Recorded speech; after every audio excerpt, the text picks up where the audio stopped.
All right, let's go. Show us the egg collection here. What do you got? What do you got here? These are the great eggs. These are actually not all ours. They're some of the neighbors' chickens, but you know. They lay them here for us. There's another one back here. It's in the corner, but. Oh, nice. They come for our food and they give us eggs. And then there's like a turkey egg and some other eggs over there too. Oh, there are the silkies. Silky babies. All right. Look, that's Tom. Tommy, say hi. Don't eat bugs on camera. It's gross. Don't do that. Bug eater. And then this is the path. Whenever you give them.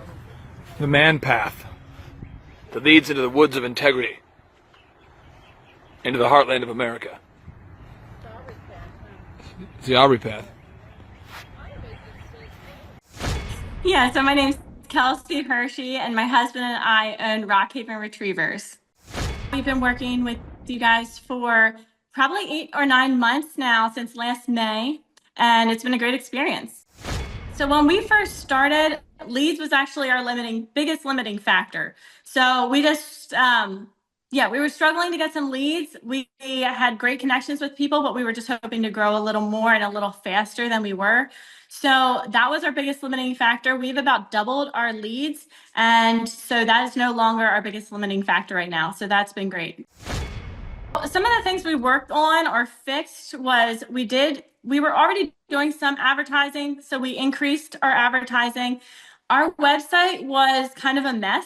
I mean, it was beautiful, but it wasn't being found. So that was our biggest issue. So you guys helped make us more Google compliant. Our coach worked with us. That was amazing. Getting it where people can actually find us. So that has been really important. And then also getting really good, high quality Google reviews where people we're in an industry that very much relies on trust. And so having those referrals and Google reviews has been really important for us. It's had a huge impact. So just the stability and predictability that comes with a business coach, honestly, that was the biggest thing for me. I really I know every Friday morning at 5 a.m., we're going to meet with Andrew. We're going to go over our numbers. We're going to talk about our biggest limiting factor. That way we can just kind of chink away at that. And so we can grow systematically. It's not chaotic at all. And so having that and the way it impacts our family has been huge too, just because, we have, like I said, we're very much family oriented. We have 4 kids. And so it's really important to us that it doesn't become all about the business. And that is something I've really appreciated. Andrew actually cares about our marriage. He cares about our family and our kids, and keeping that all in line with what we have told him is our highest priorities has been really important. And honestly, if that wasn't the case, we probably would not be doing business coaching. So that's a very important part for us. For the 13-point assessment, it's kind of a no-brainer just because there's literally no risk involved. We've also gone to the business conference and come away with a lot of value as well. So honestly, I would say just do it because it is worth it. I love that if someone is hesitant, it is a month-to-month basis. So you can just set aside a certain amount and say, we're going to try it out. And if you're diligent and you're going to be open and do what your business coach asks you to do, then you definitely won't regret it. Ladies and gentlemen, on today's show, we're going to interview a real person who is a real business owner. So many people ask me, well, Clay, what kind of business owners do you work with? And the reason why we only work with 160 clients, James, is I only want to work with really good people. James, you get it. I get it. I don't want to work with people that are not good people. And so today's show, my commercial for her is she's good people. Her name's Kelsey, the name of her company, folks. The name of her company, look it up. She's a real person, not a hologram. It's rockhavenretrievers.com. Kelsey, welcome on to the Thrivetime show. How are you? I'm doing great. Thanks so much for having me. Hey, so just so people can verify that you're not a hologram, tell us your first and last name and the name of your company. Yeah, so my name's Kelsey Hershey, and my husband and I own Rockhaven Retrievers. And I'm going to pull up the website so people can look at it real quick. And again, if you're out there today and you're looking for a retriever, my understanding, and I'm inferring based upon the name of the website, Rockhaven Retrievers, that you breed retrievers, or tell us about the kinds of products you provide there at rockhavenretrievers.com. Yeah, so we raise labs, so Labrador Retrievers, purebred AKC, Labrador Retrievers, and Golden Retriever puppies for amazing families.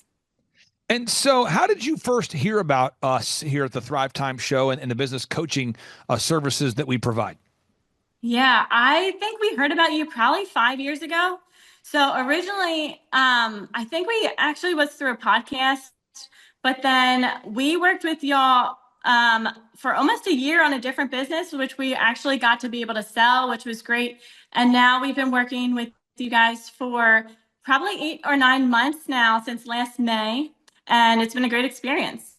So, what I want to do, James, you talk to people every day that reach out that would like to be clients. And your job is, you and the team, your job is to sort of filter out who's a good fit and who isn't a good fit for what we do. That's right. Okay, so I'm going to go through kind of line by line some questions for Miss Kelsey here. So that way people watching online can figure out if you're a good fit for what we do. So, first off, this year versus last year, can you tell us about the leads? Like, what kind of growth have you seen in terms of lead growth from this year versus last year? So from life after business coaching to maybe life before business coaching, what kind of contrast have you seen in lead? Yeah, so when we first started, leads was actually our biggest limiting factor. So we just, we were struggling to get some leads. We had great connections with people, but we were just hoping to grow a little more and a little faster than we were. So that was our biggest limiting factor. We've about doubled our leads, and so that is no longer our biggest limiting factor right now. So that's been great. So you've doubled. Now, James, you have questions that people ask you all the time. What follow-up question would you have for Kelsey about lead generation? Because I know people ask you on the phone all the time. They say, can you guys help me generate leads? Do you have any follow-up questions for Kelsey? Well, a lot of people don't know where to get leads. So where do you get your leads from? Yeah, so some of the things we worked on or fixed was we were already doing some advertising, so we increased our advertising. Our website was kind of a mess. I mean, it was beautiful, but it wasn't being found. So that was our biggest issue. So you guys helped make us more Google compliant. Our coach worked with us. That was amazing. Getting it where people can actually find us. So that has been really important. And then also getting really good, high quality Google reviews where we're in an industry that very much relies on trust. And so having those referrals and Google reviews has been really important for us. Okay, so second follow-up question here for you is, when you do advertisements, I meet so many people all the time, and James, you talk to them on the phone. They're spending thousands of dollars advertising their products. So I'm going to pull up a bunch of examples real quick. These are real examples, okay? So rockhavenretrievers.com, that's your business. Okay, here's another business. True story. Client of mine, longtime client of mine, PMH OKC. This is a real business, PMH OKC. They do not sell retrievers. They are a home remodeling business. They build pools, outdoor kitchens, that kind of thing. Another client of mine, Cola Fitness. This is a client that's based in Joplin, Missouri.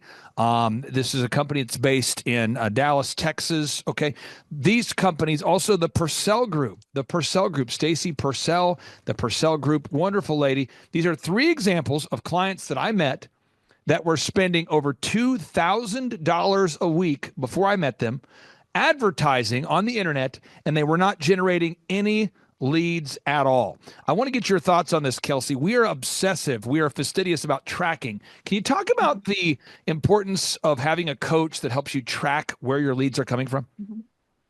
Yeah. So in an ideal world, we would have done all the tracking already. Sometimes it's a matter of having that accountability. And that was actually the biggest thing for us is we knew we were supposed to be doing some of these things, but just knowing that every Friday morning, we're going to meet with our coach. We're going to go over our tracking sheet. We're going to know what we're spending every week. We're going to know our leads, making sure that those numbers are lining up has been really important so that, like you said, the advertising doesn't get out of control and we know exactly how much we're spending every week.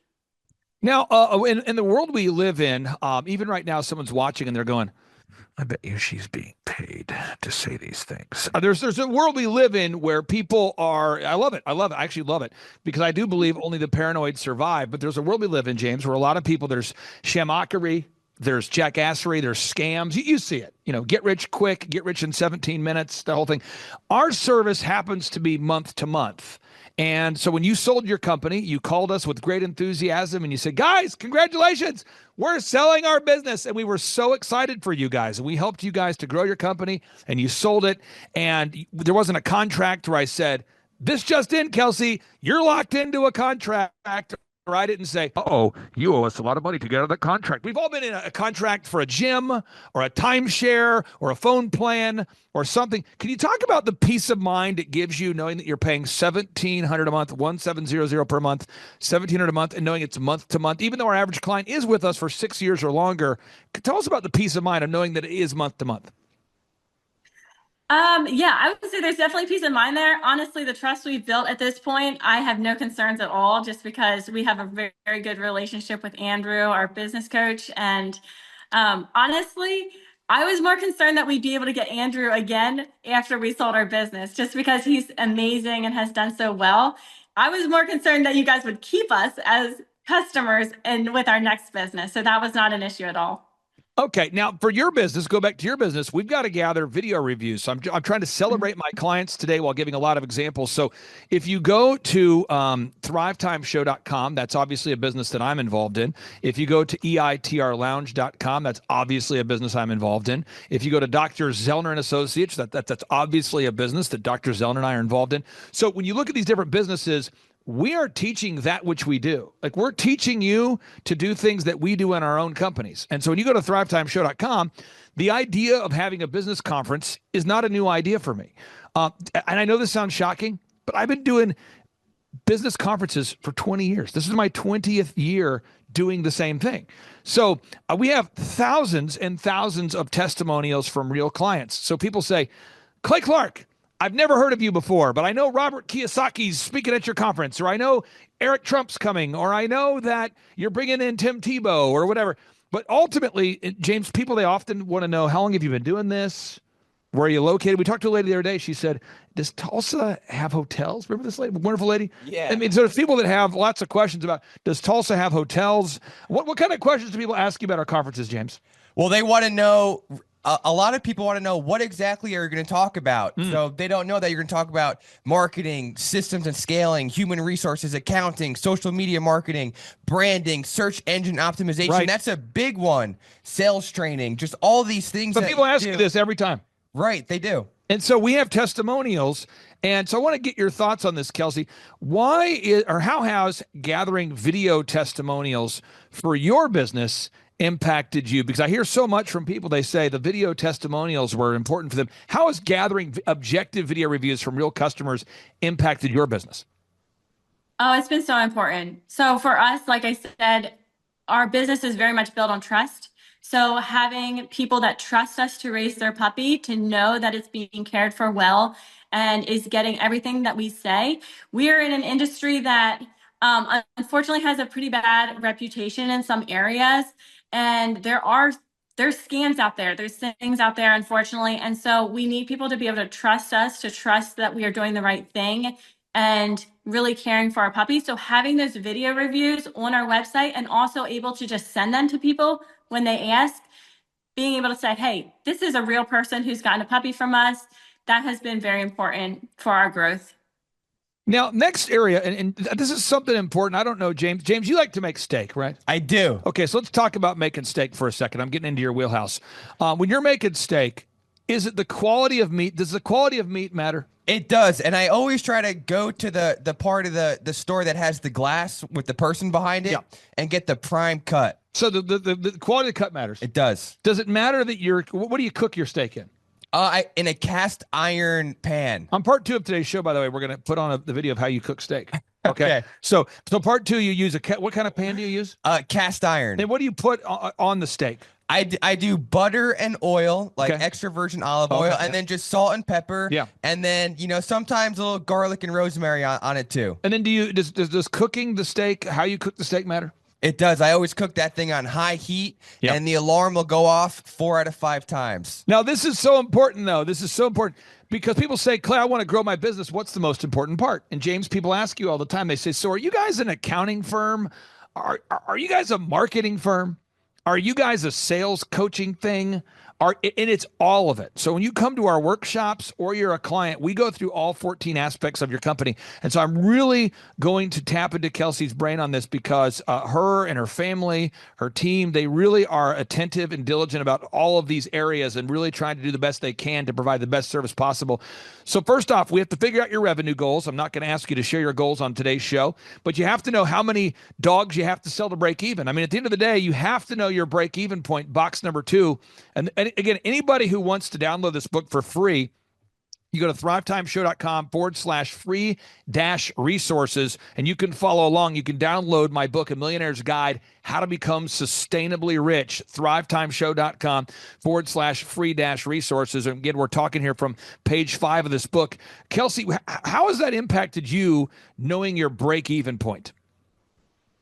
That's been really important. I mean, we wouldn't be able to, this is a passion of ours. We really love it, but we can't keep doing it if we aren't making a profit and feeding our family. So we have 4 boys. We need to be able to feed them, to care for them. And so knowing our break even it's a non-negotiable. We would not be doing what we're doing for this long if we didn't know our numbers.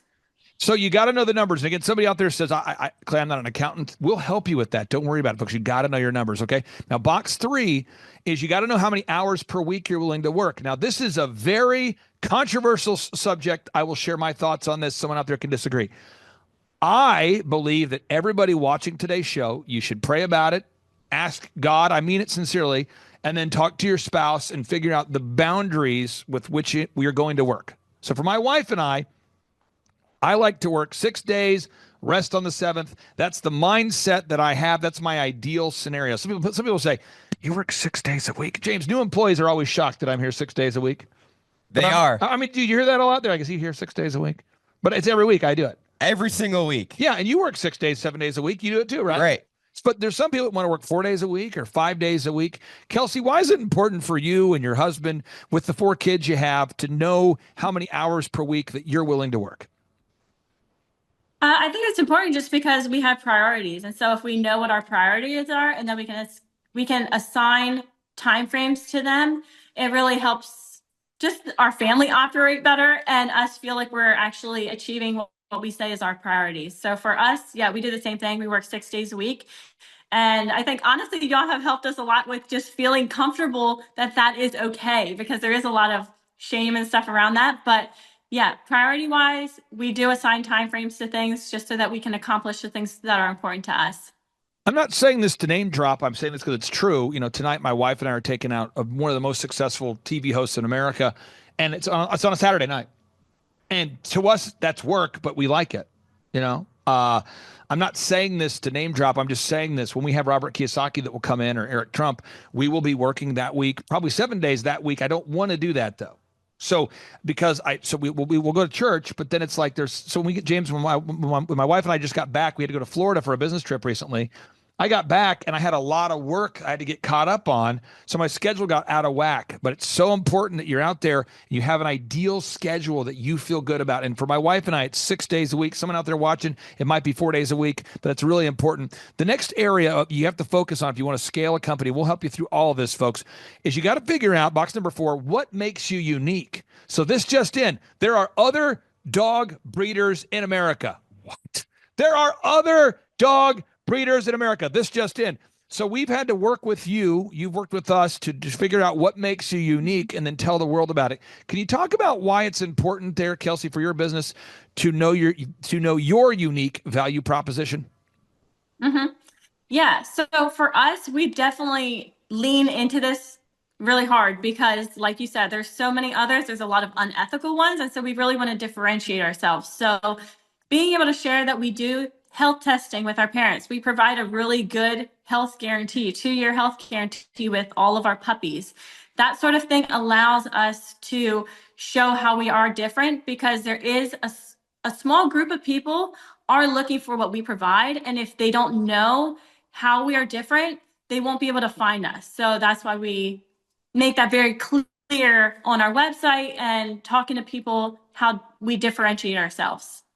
Now, this is so big, folks. We're going through each one. There's 14 steps of business growth. There's 14 steps. And I want to hit on these because it's so important that you check all these boxes. Box number 5, your branding. This just in. People do judge a book based on the cover. They do judge a product based on the website. They do. Now, James, your desk is oftentimes 4 feet from mine. Yes. And sometimes it's 15 feet away from mine. Right.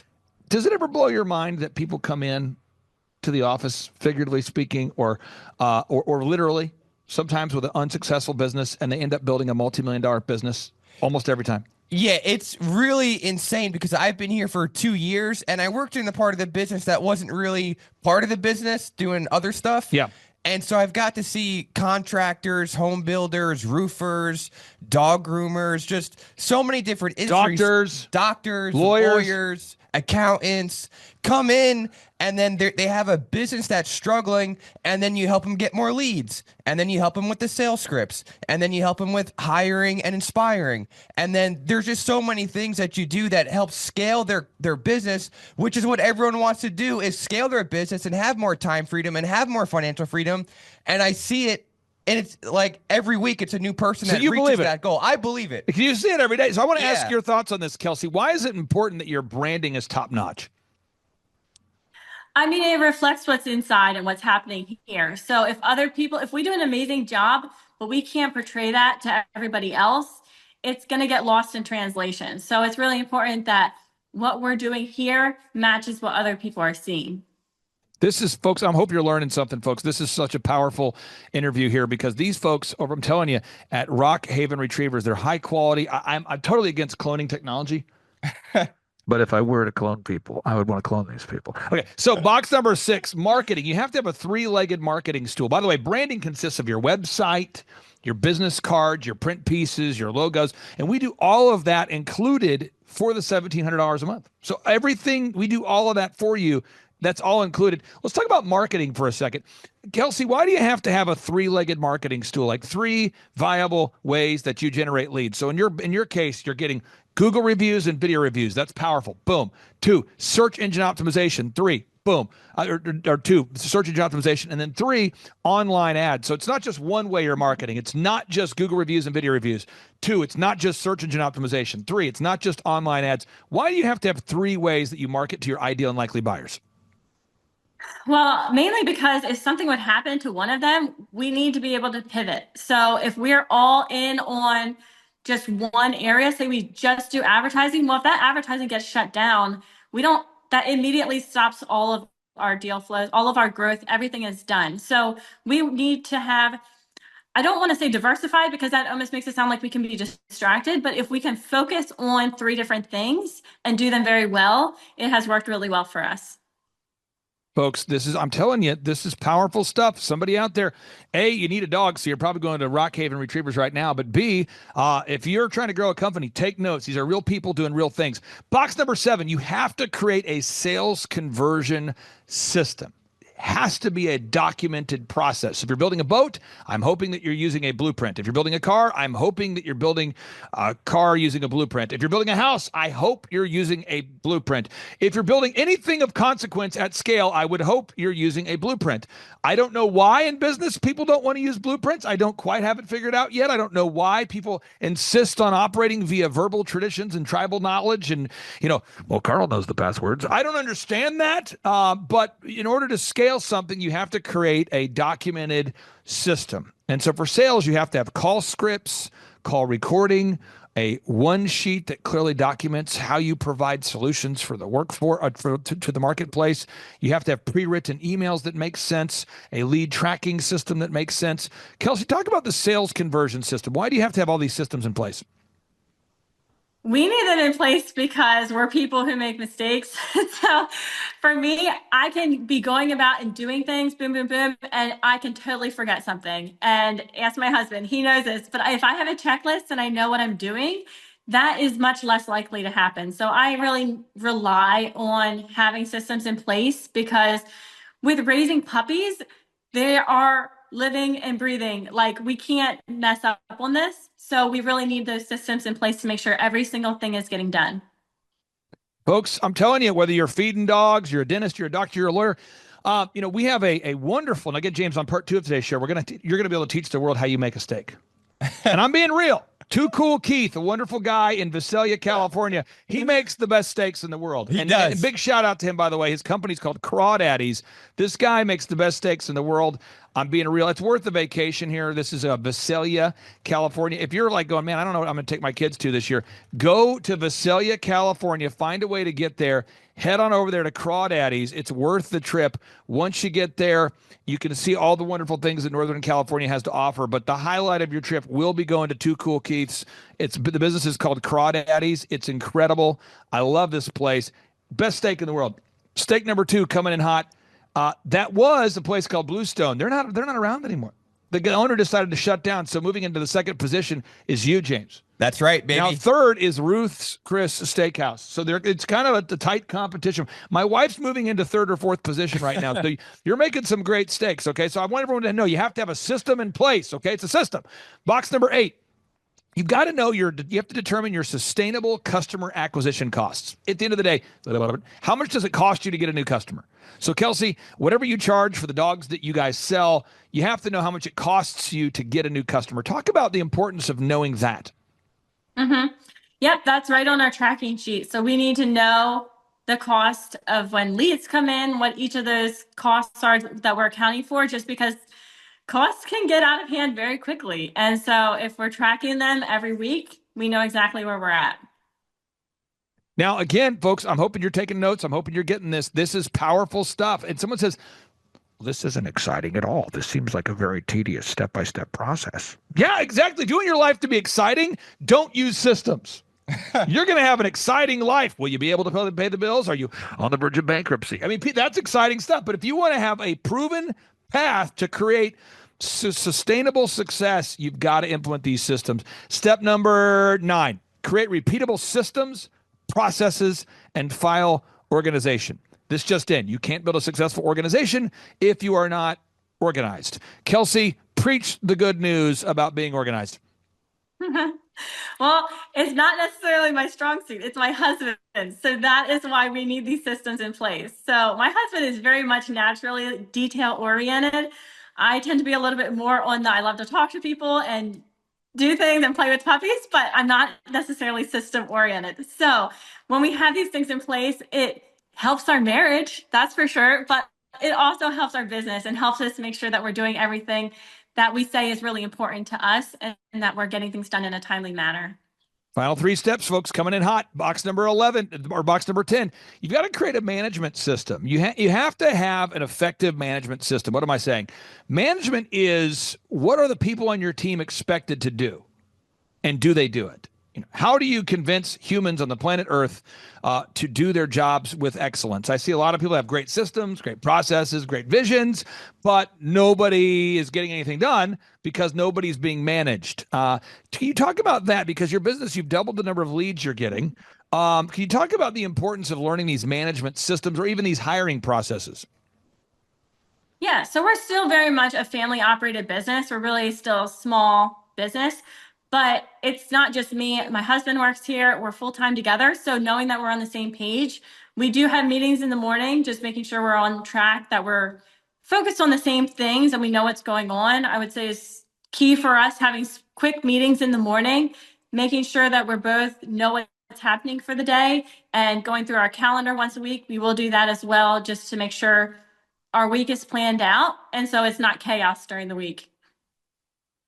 Okay, box number 12 here, folks, coming in hot. We're almost there, almost there. Stay on target, almost there. Box number 12, or box number 11, you have to create a sustainable and repetitive weekly schedule. Like, when is your daily huddle? When is your weekly group interview? When will you call the leads? When will you go home? When will you show up to work? What is your schedule? Can you talk about that, Kelsey, about the importance of having a documented schedule that you, your husband, and your team adheres to? Yeah, we keep a pretty good schedule just because we need to know what's going on.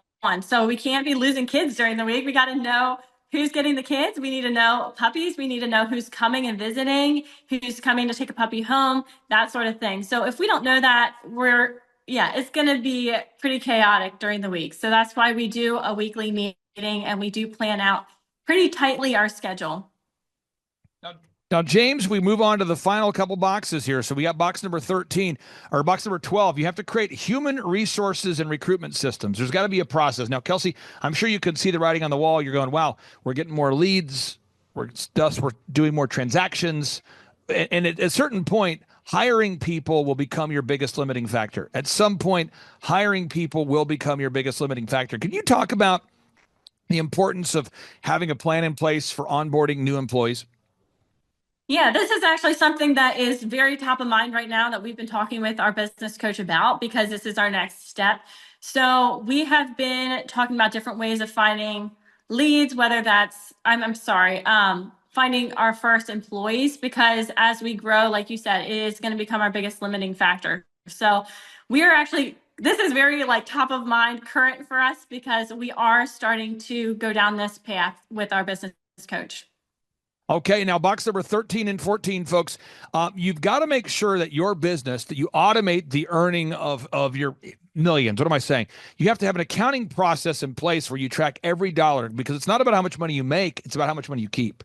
And so if any of these aspects are neglected, your business will not succeed. And that's why I believe everybody out there, if you have a sound mind, you should probably have an attorney you work with who knows what he's talking about to guide you through the legal aspects of your company. You should probably have an accountant you can trust to guide you through the accounting aspects of your company. You should probably have a dentist that you go to that's not a guy you know who's watched a couple YouTube videos on teeth brushing. I mean, you probably want to have an expert in your life to help you in these various areas. And the whole purpose of that is so you can achieve what we call the F7 success, where you have success with your faith, your family, your finances, your fitness, your friendship, your fun. So, Kelsey, as you're going down this path, so many people are taking notes right now. If you could share with everybody kind of maybe a 60-second recap of what impact having a business coach has had on your life and your businesses, we'd love to hear. We'd love to hear from you.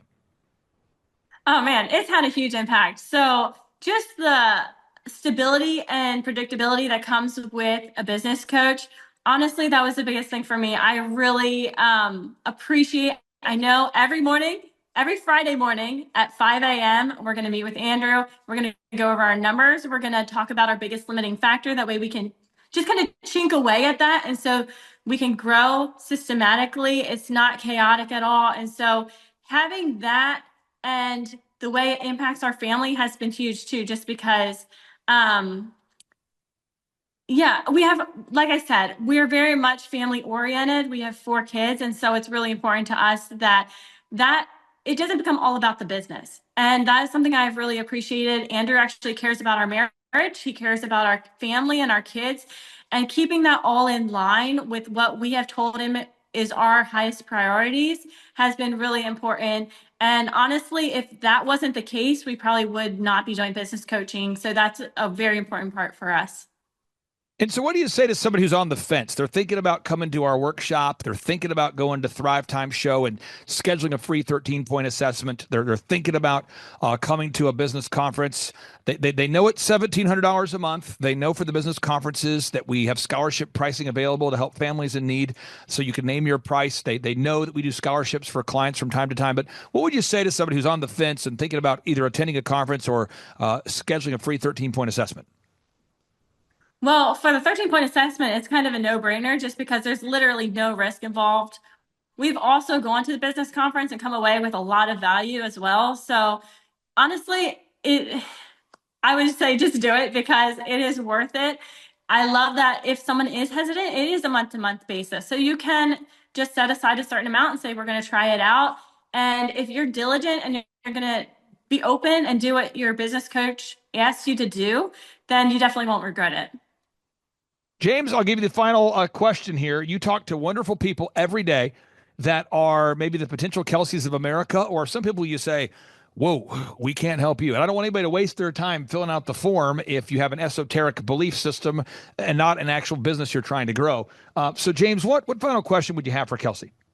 If you could do it all over again, would you hire us? Yes, absolutely. Yeah, very thankful for you guys. It's been a huge blessing. We love it. Honestly, Fridays when we meet, it's the highlight of our day. It's our most productive day for sure. So, absolutely.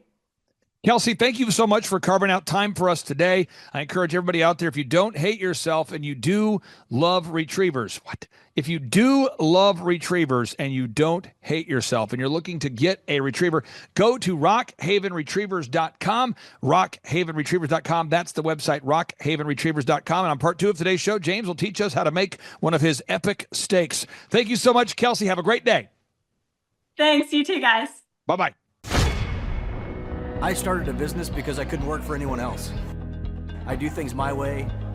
I do what I think is in the best interest of the patient. I don't answer to insurance companies. I don't answer to large corporate organizations. I answer to my patient, and that's it. My thought when I opened my clinic was I can do this all myself. I don't need additional outside help in many ways. I went to medical school. I can figure this out. But it was a very, very steep learning curve. Within the first 6 months of opening my clinic, I had a $63,000 embezzlement. I lost multiple employees.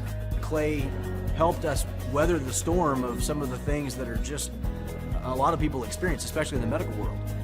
He was instrumental in helping with the specific written business plan. He's been instrumental in hiring good quality employees, using the processes that he outlines for getting in good talent, which is extremely difficult. He helped me in securing the business loans.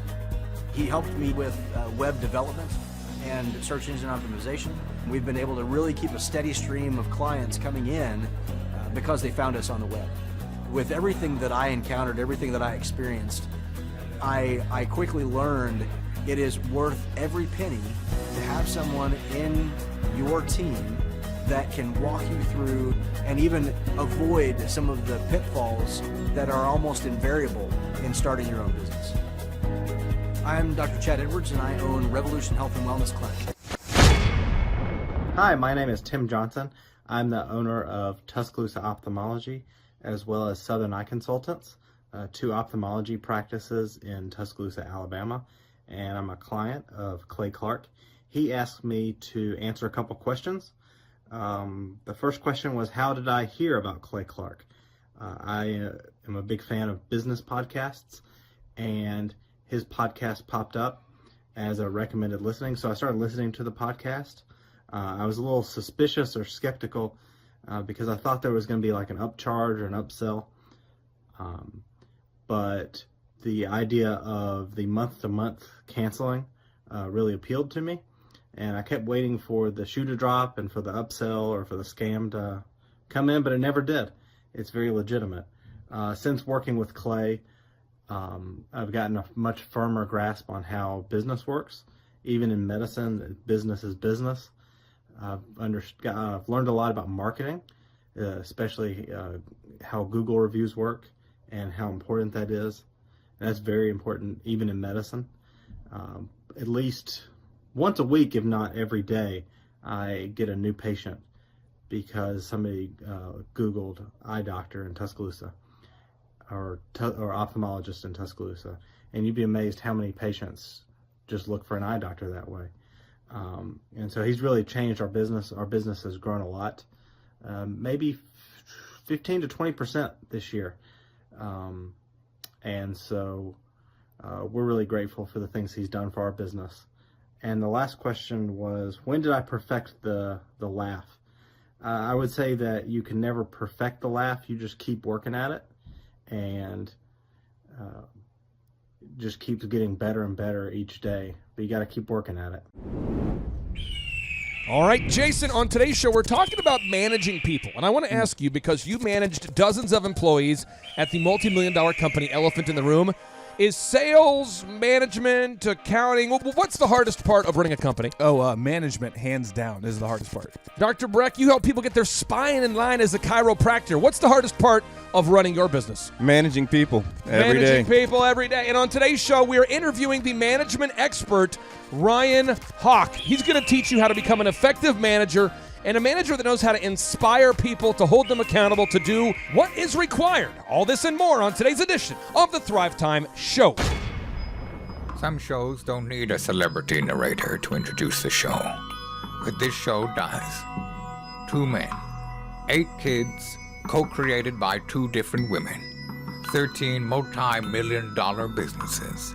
Ladies and gentlemen, Welcome to the Thrivetime Show. Now, 3, 2, 1, here we go! Started from the bottom, now we here. Started from the bottom, and we'll show you how to get here. Started from the bottom, now we here. We started from the bottom, now we here. Started from the bottom, now we here. Yes, yes, yes, and yes. Thrive Nation, on this very special occasion, we are interviewing the man, the myth, the legend, the management mastery mentor for everybody out there, the author of the new book, Welcome to Management, How to Grow from Being a Top Performer to an Excellent Leader. Ryan Hawk, welcome onto the Thrivetime Show. How are you, sir? Maybe one of the best intros of all time. I'm great. Thank you for having me. I have a question. With the last name Hawk, did your friends in high school, did they call you the Hawkster, the Hawkinator? Was it and did they make hawk sounds when you entered the room? What kind of nicknames did you have as a kid? We've got a little bit of all of that. Sometimes from we played football growing up, from the sidelines doing the kind of the swooping motion with your arms, like you're flying, Hawkman, Hawkster. Yes. People call my dad that. His friends call him that a lot, Hawkman. I notice they still do when he sees them. So he probably gets that as much or more than we do. But we're lucky. It's a cool last name. Your parents give you a 2-syllable, 1-syllable, kind of goes together okay. I did absolutely nothing to deserve that or earn that, but I'll take it, man. What sports did you play in high school? Football, baseball, and basketball. What position did you play on the basketball court? So I played quarterback in football, point guard in basketball, and I pitched and played shortstop in baseball. Oh yeah, I could sense that. You come across like an all-star. Okay, now tell me this here. When did you? I mean, what was life like growing up for you? Did you grow up kind of middle class? Did you grow up in suburbia, rural? What was life like growing up for you? Yeah, we grew up in Centerville, Ohio, which is like in the suburbs of Dayton, Ohio, home of the Wright brothers. Yeah. My parents certainly provided for us in a way that we were never wanting for anything. Always supported us both with what we needed to succeed on the playing field as well as what we needed at home. So yeah, very fortunate background that my mom and dad brought up. I'm in the middle of 3 brothers, 3 kids. I'm in the middle. I have an older and a younger brother. So when did you figure out what you wanted to do professionally? I don't know if I figured it out yet. No, I definitely. So my whole life leading up through college, it was all about playing sports. So my sole goal when I was in middle school and high school was to earn a college scholarship to play quarterback in Division I football. And so everything I did was focused on that. Everything I did when it came to my social life, my diet, my workouts, all of that was based on that. And so that happened, which was nice. But I didn't really plan for much after college. I planned then to hopefully continue playing after college, which I was fortunate enough to do for a few years, but did not do a great job of planning after that. So yeah, I was myopically focused on playing quarterback and being the best quarterback I could possibly be. And my parents supported that. My family supported that, knowing, I guess, that I would figure it out when I needed to. And so eventually I figured some things out. But I still think we're all, or at least I'm certainly a work in progress. For the listeners out there that aren't super familiar with your college career, where did you play college football at? So out of high school, I went to Miami University in the Mid-American Conference in Oxford, Ohio, which is near Cincinnati.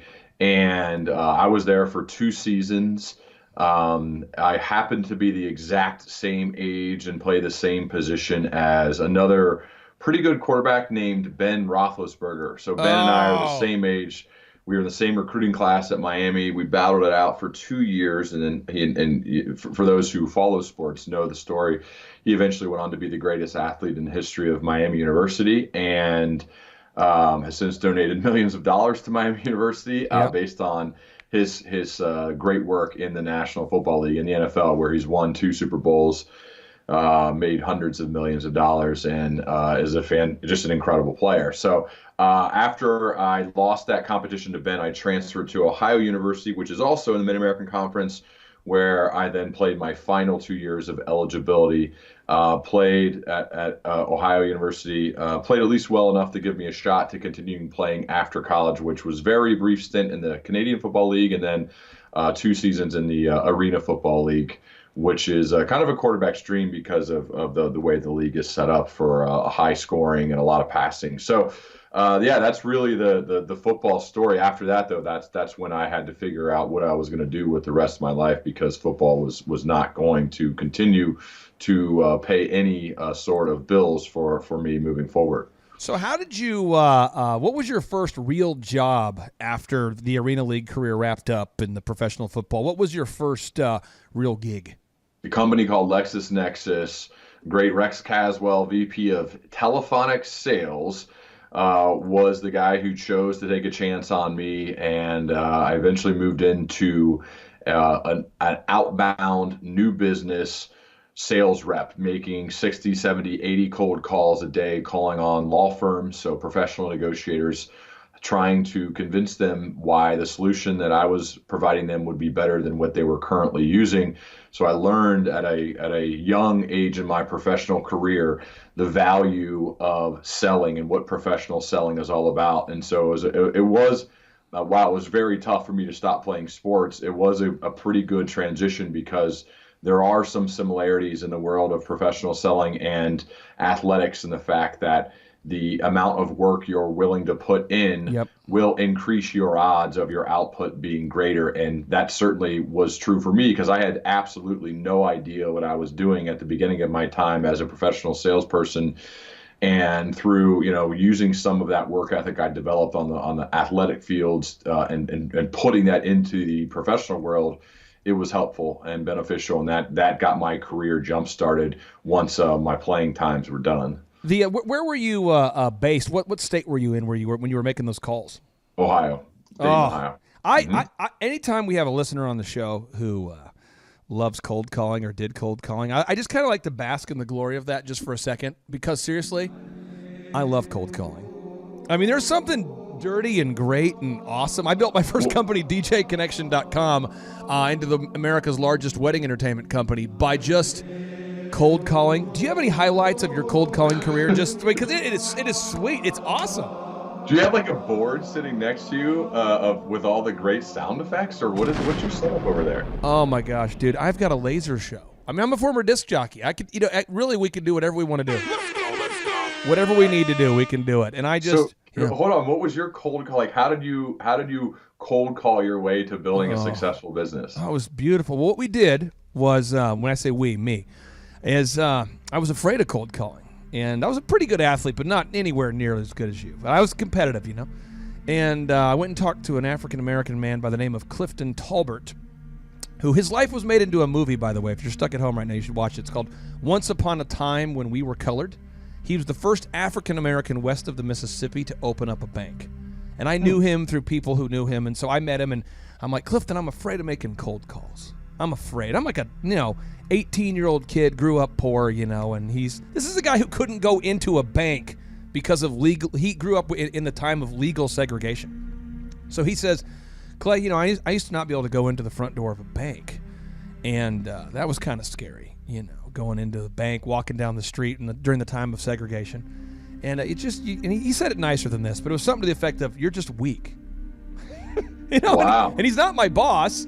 He was the guy that I was going to see him to get tips on how to overcome fear. And he's like, look, man, I started a bank when racism was still very, very common. So you just got to make cold calls and know you're going to get rejected, and it's going to happen, and you have to get 100 no's for every yes. And he kind of just let me know the facts. And I came up with a strategy, which you shouldn't do this. If for anybody out there listening, don't do this. But my strategy was, every time I got a rejection, I would give myself a beer, like a solid rejection. If I worked my way through the presentation and I got shut down. A beer? Oh yeah, a beer. Yeah. So it's like how blasted were you at the end of some of these days? Well, by about 11 a.m. I was pretty blasted, and then all of a sudden I started getting all these yeses because I didn't have any fear. You couldn't hear that I was a cold caller because I sounded so casual, And so I had a phone book, and I literally would cold call alphabetically. So a lot of my first commercial DJ gigs were apartments because it was alphabetically in the phone book. And I would call, and after about 2 beers with no food, at about 10 a.m., I would say, So who's in charge of this year's Christmas party, of our Christmas party? And they'd go, oh, that's Sharon. I'm like, okay, great. Can I talk to Sharon? And then I'd be on the phone with Sharon. And Sharon, hey, this is Clay, and I'm a DJ, and I understand you had a DJ last year. On a scale of 1 to 10, how good was he? If 10 was great and 1's terrible. And she's like, oh, he was a 5 or a 7. I'm like, well, what does a 10 look like? And she's like, well, a 10 would be this and that and boom, boom, boom. I said, well, here's the deal.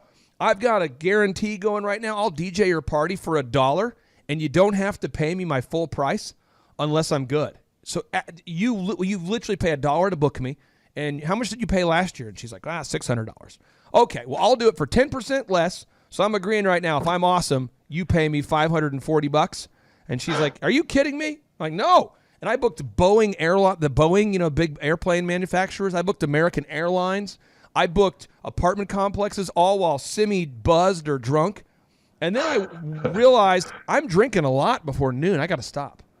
So then I wasn't as scared as much because I got a little momentum there, Ryan. I got a little bit of momentum and some confidence. And then my new game was any time that I booked an appointment, I would call in this talk radio show as a sports talk radio show, and I would wait on hold on the other line, and I would call in and just say things that weren't true to upset fan groups. And so I would call in and make allegations about Oklahoma State or OU and kind of sound like a redneck with my voice, and it would irritate people, and it would get me excited. So that's what I did. That was my move, and now I don't do any of those things, but that's how I did it. Well, isn't it great though that was kind of like the foundational way you had to get everything going, because now there's not many things in business harder than picking up the phone and calling somebody who isn't expecting your call. Yeah. And so I am so grateful. Like, if I would have known maybe how hard it was, I'm not sure if I would have signed up for it. I mean, I don't know. I didn't have a ton of options at that time, but I'm really glad that the foundation of my selling career started through having to make all of those calls and face so much rejection every single day. Yes. That going through that. So I tell all, like, when I meet with college kids, I say, learn to sell. Learn to speak in front of a group of people. Those are skills that will translate to literally anything that you can do, no matter what you're going to do in life. If you can develop selling skills, you will be better for it. If you can develop great communication skills, you will be better for it. So start practicing those things right now. And in the selling world, where my job was low base salary, but unlimited commission. So you could absolutely crush it if you were good, or you just had to live on a low salary and then you get fired. Oh, yeah. And so, like, I thought, like, you're literally gambling on yourself. You're betting on yourself every day. I love that, man. Like, I think that's the way the world should be. Like, so if I'm willing to go in on Saturdays and build scripts and meet with the 2 or 3 top performing reps in the entire country and convince them to try to help me. And so getting into, like, you asked me what were some of my secrets. I mean, this is one of the main things I did. On the very first week I was employed, I went to, again, the guy who took a chance on me, named Rex Caswell, still a friend to this day. And I said, who can I look at the stack rankings?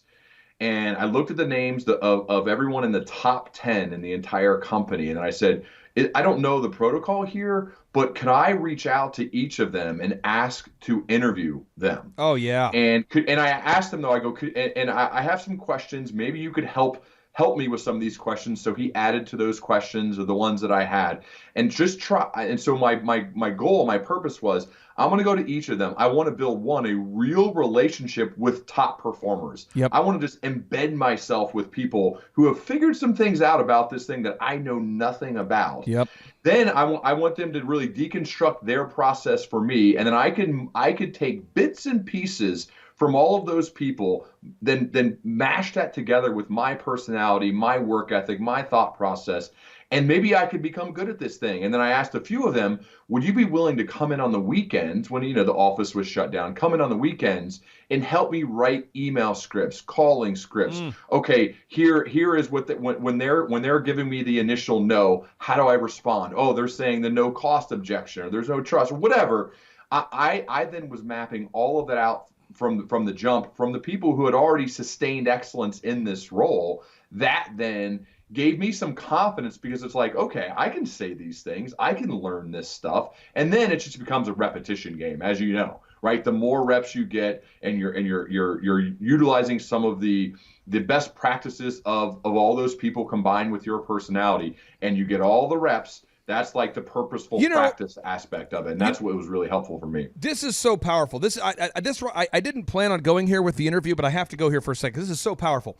When you played football, and you threw so many passes, you threw so many passes, or when you're playing shortstop, you had done so many ground ball drills that you could tell by the way the ball would come off the bat kind of which way to go, and that initial split-second reaction would determine whether you got the double play or not, or whether you completed the pass or not. I mean, you practice till you can't get it wrong. Can you talk a little bit about the importance of that? Because that is so important to practice your scripts and practice these role plays, because when the person tells you that initial objection, if you're still thinking about what to say, it's too slow. I mean, can you talk about that? Because that's powerful. Well, I am a big believer. Like, I never was talented enough in any of the athletics and just to roll out the ball and play, as some would say, just to show up and play. I understood the value of practice because I was very lucky to have great coaching. And so to get the reps to where we created our muscle memory with how I ran the offense as the quarterback, or as you're mentioning, whether it's shooting free throws, getting ground balls, right? The repetition created confidence in me. And from whether you're selling or you're leading, or regardless of what you're doing, having confidence in yourself is a huge quality that we all need to develop. And confidence, I think, can be built through a combination of preparation, through then seeing that preparation lead to success, or in a selling world, lead to some yeses. And once you start feeling that, I'm always the one who asks why. Why was I successful? Why did I fail? Whatever it may be. Then I go into deconstruction mode, and that's why I have my podcast and everything that I do. Of okay, let's understand why somebody was successful. Let's really go deep onto their process, onto their daily actions, their habits, their routines, and their rituals, and so that I can say, wow, this is why I'm being successful. This is why it's working. The practice reps, what I was saying, how I was saying it, when I was saying it. And that built massive confidence. And you know how it is. Like, I can sense it in you from the very beginning. When you're speaking with a confident person, that, like, in a way gives you confidence. And if that confident person is selling you something, and they're doing it in the right way, because the best salespeople, really what they are, they're the best helpers, right? You're helping somebody else achieve the results that they want, whether it's a nice car or you're providing a service to make them better at work or at home, whatever it is. The best salespeople are the best helpers.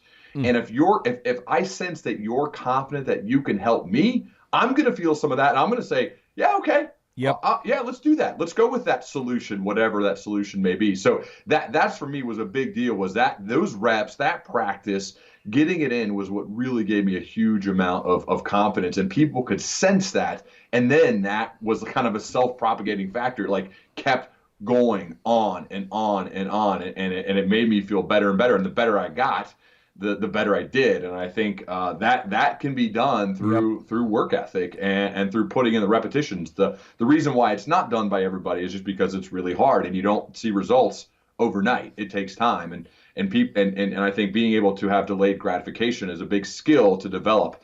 And I probably developed that earlier in life through playing athletics. You know, we just interviewed the co-founder of Netflix 3 days ago, Mark Rudolph, and I gave him a mega point, and I'm going to give you a mega point. I don't give these out lightly.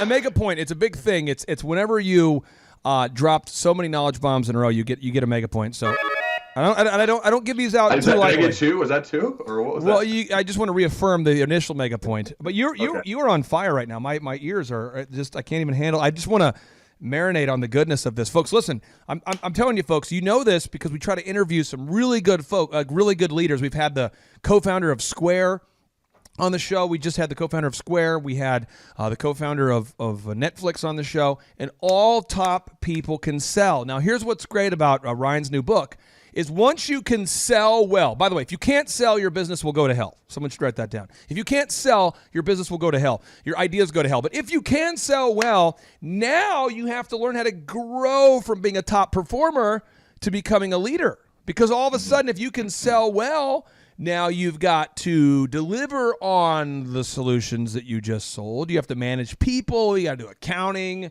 You got to do payroll, human resources, hiring, firing, getting Carl to show up on time, getting Sarah to make the cold calls. Management is a huge problem. Once you can sell well, you got to learn how to manage. And tell us about your new book, because your book teaches people how to go from being a top performer to becoming an excellent leader. Tell us about the book. Well, unfortunately, what happens is you typically, and this is the case in my career, because I was or spent the bulk of my time at the top or near the top of the stack rankings in the selling world, they come to you when there's a management opening and they'll say, okay, we're gonna grab the top 5 people and we're gonna interview you and we're gonna choose one of you to be the manager now because you were great at selling, so obviously you're going to be great at leading a team of salespeople. The problem, as you know, is that the skill it takes to be a great individual seller and the skill it takes to lead a team of 15 individual sellers are almost non-existent. There's so little that translates well. And a lot of companies, they're not bad companies for this, but they do an underwhelming job of preparing people to make that initial leap. I think, and I've also made the leap from individual contributor to manager, from manager to director, and then director to VP. So from leading individual contributors and then leading leaders. And what I found is that first leap is much harder and much more challenging than even the second or third leap that you're going to make in your career because it's just so dramatically different. And so when I got that first promotion, I really did a poor job of having an understanding of what it meant to actually lead a business team. I could lead a football team, but it was completely different. Now we're dealing with wildly different personalities, different ages, different backgrounds. My first week on the job, I'm 27. I'm sitting there like admiring my beautiful new office, right? Feeling kind of like I'm important now. Yep. Obviously I wasn't, but I was feeling I was a mid-level manager. And at the door, I see a 43-year-old mom of a few kids, and she's crying. And she slowly walks into my office. And again, it's the first week on the job. Jeez. And I'm sitting there thinking, what's happening here? And then she shuts the door and comes in crying and says, Ryan, my husband, he cheated on me and he wants a divorce. And yes, exactly. That's what you want to hit the button, but you don't have the button. You're just there looking at her, and it's like, what choices did you make that put you in this situation? Like, why are you having to hear this? Right. And I said, first of all, why are you telling me this? Oh. I would never tell my boss that, but it was like management lesson number 1. Oh. Not everybody's like you, man. Like it was a good moment for me to realize, like, man, I feel like I was self-centered. I wasn't thinking enough about others, and realize that everyone has different reasons. Like maybe she's telling me because in this case, she just wanted somebody to listen. She wanted someone to give her some sort of answers. Yep. She needed to take time off work. Like all these things are happening.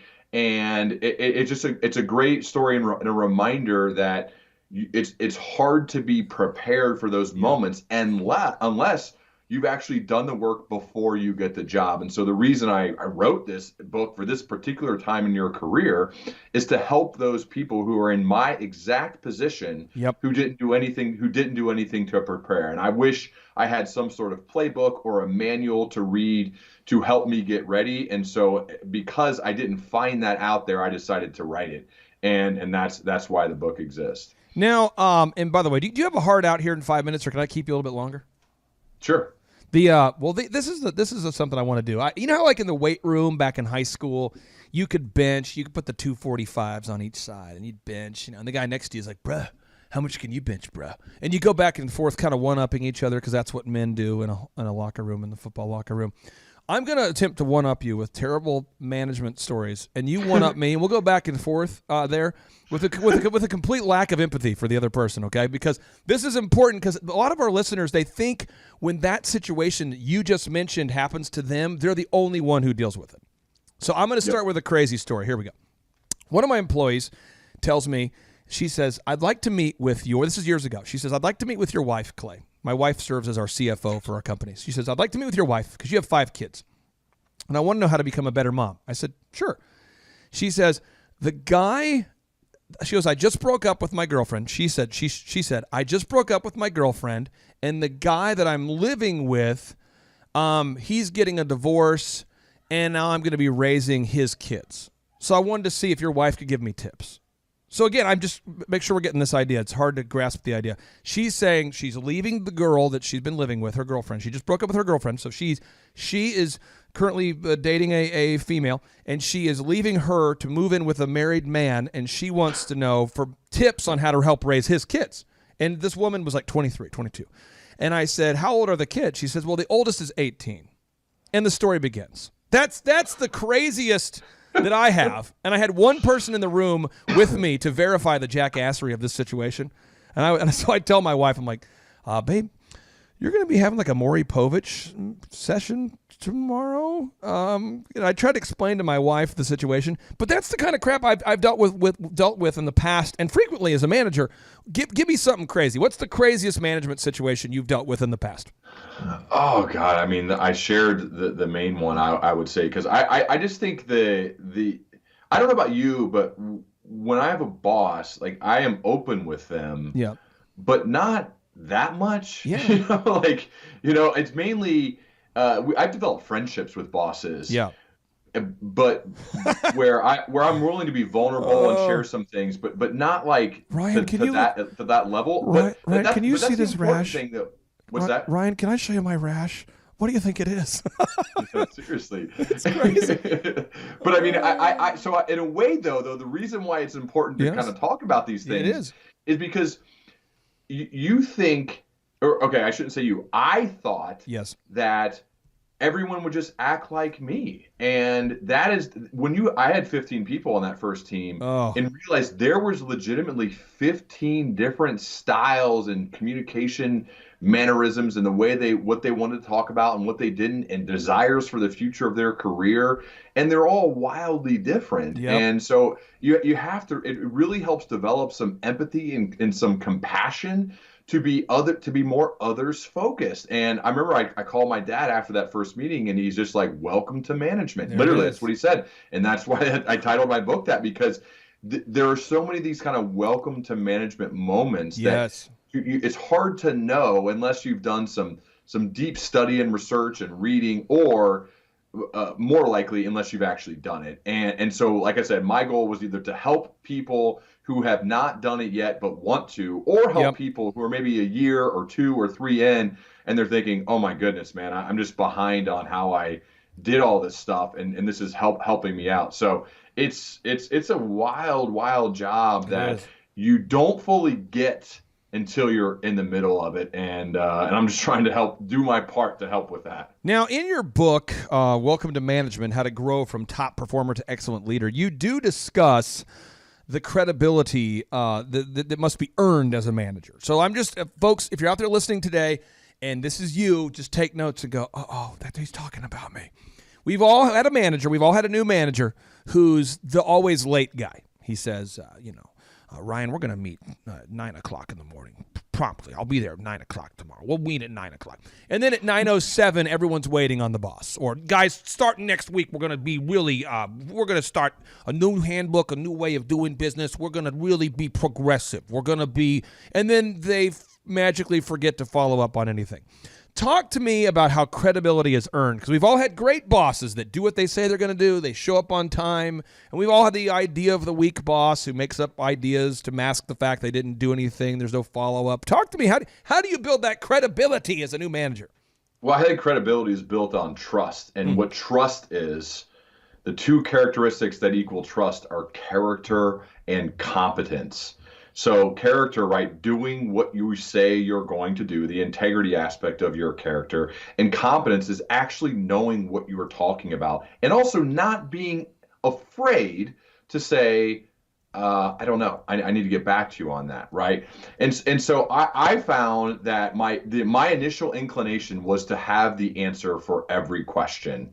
And the problem with that is I obviously didn't know the answers to every question, but I thought that was part of my job. And it's not. Trying to be the chief answer officer when you're a new manager, you don't have to do that. I think you have to be true and authentic to yourself, understand your strength areas, and maybe utilize some of those strengths. So maybe you're better at specific aspects of, like, let's say running a meeting or writing or speaking, right? Lean into your strengths to show some of your competence, right? And then if obviously when it comes to the basic things like showing up early, being where you're supposed to be, following through with what you say that you're going to do. I guess it's more simple to say, harder to actually do.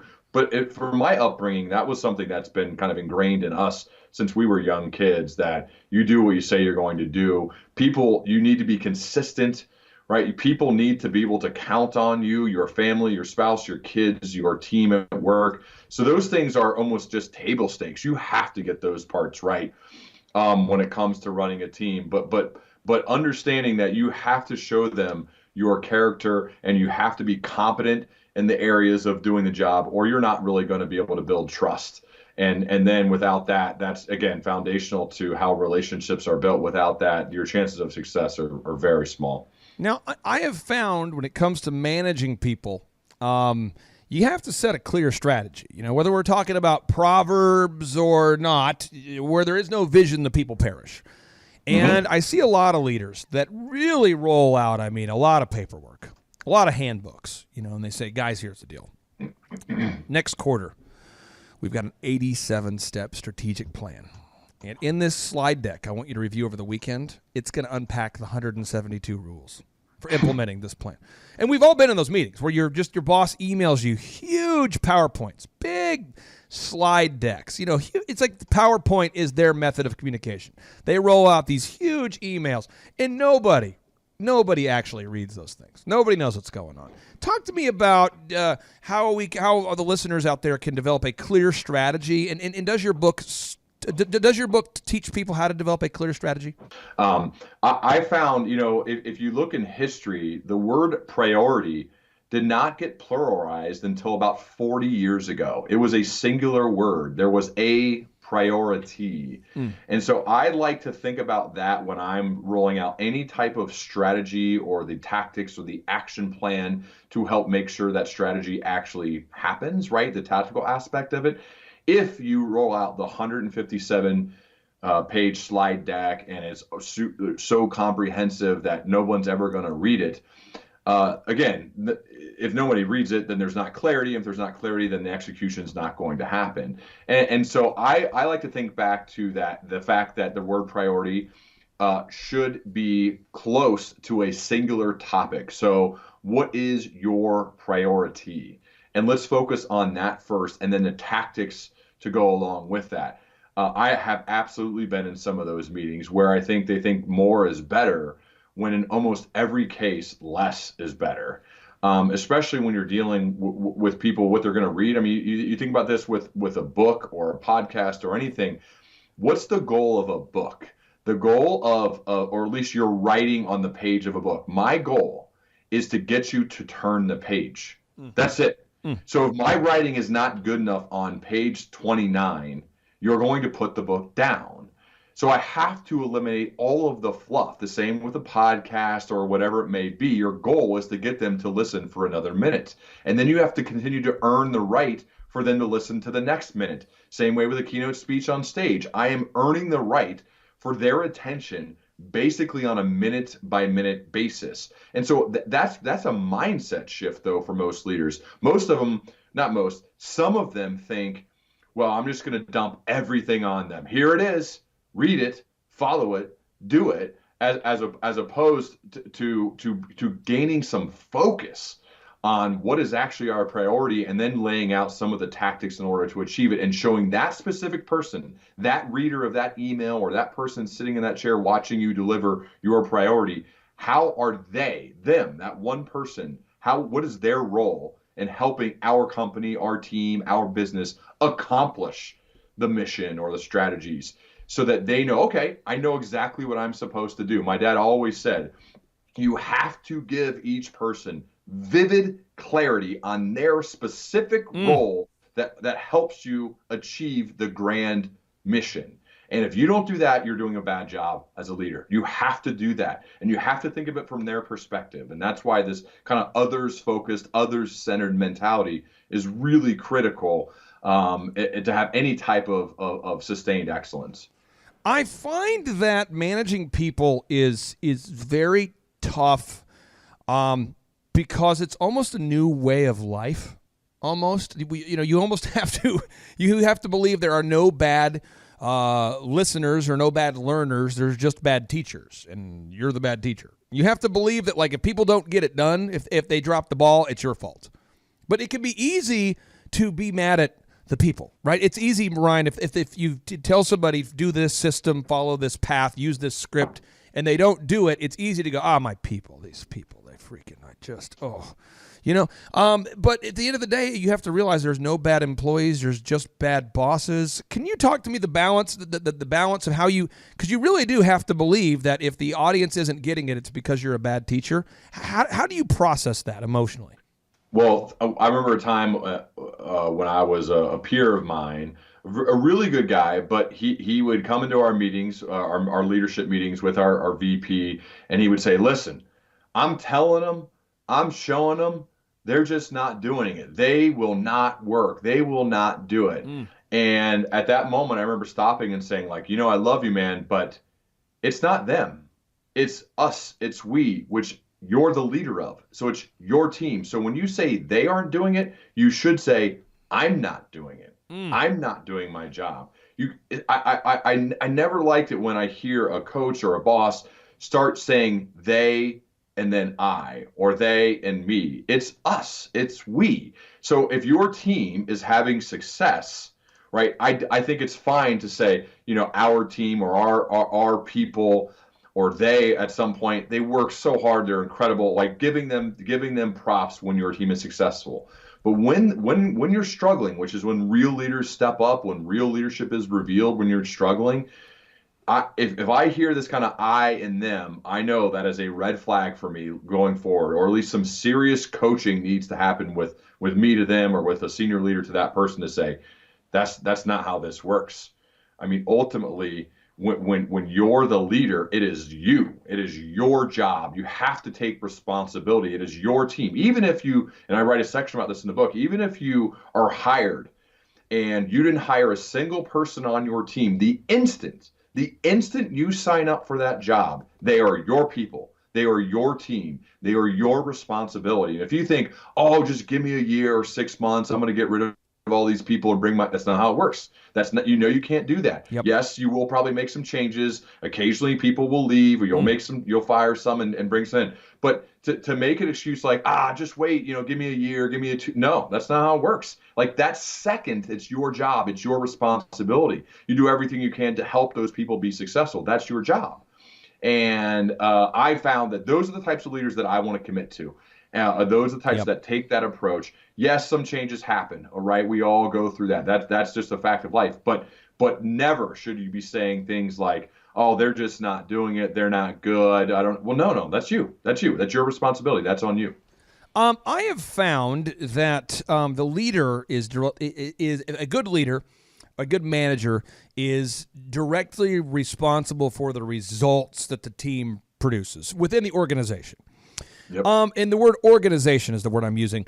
And I have found it's very hard to be a good manager if you are disorganized. We've all had a boss, or maybe we've all been a boss who has been disorganized. Does your book at all talk about the importance of being organized, or could you give the listeners some tips on that? Because I see a lot of bosses that are saying, well, Karen, we'll start tomorrow's meeting around 9 or 2. Why don't you remind me? And then at 2:00 comes tomorrow. Well, Karen, when was that meeting supposed to be? And it's like they're you know what I mean? And then they tell their employees like, well, you guys can remind me, right? Because I'm just kind of more of a big vision guy. You know, I'm more of a. I mean, can you talk about this importance of being organized? Well, I mean, it's again, I think that's kind of table stakes in order to be just a decent manager. I remember when I first got the job, I'm bringing up my dad a lot, but that's because he's a huge mentor in my life and remains so to this day. But when I first got the job, I was, excited. I was celebrating, and we talked on the phone, and I said, hey, my role with this team is to be the inspirational visionary to inspire them on the Monday morning meetings and with my great emails, right? When it comes to kind of the management and detailed stuff and some of the metrics and the numbers, I will get somebody else to help with that part. I'll get somebody else to do that for me. And my dad, who's one of the nicest humans in the world, but has moments when he gets very serious with me, he stopped me right in my tracks and said, "What? What are you talking about? That is your job. Come on now.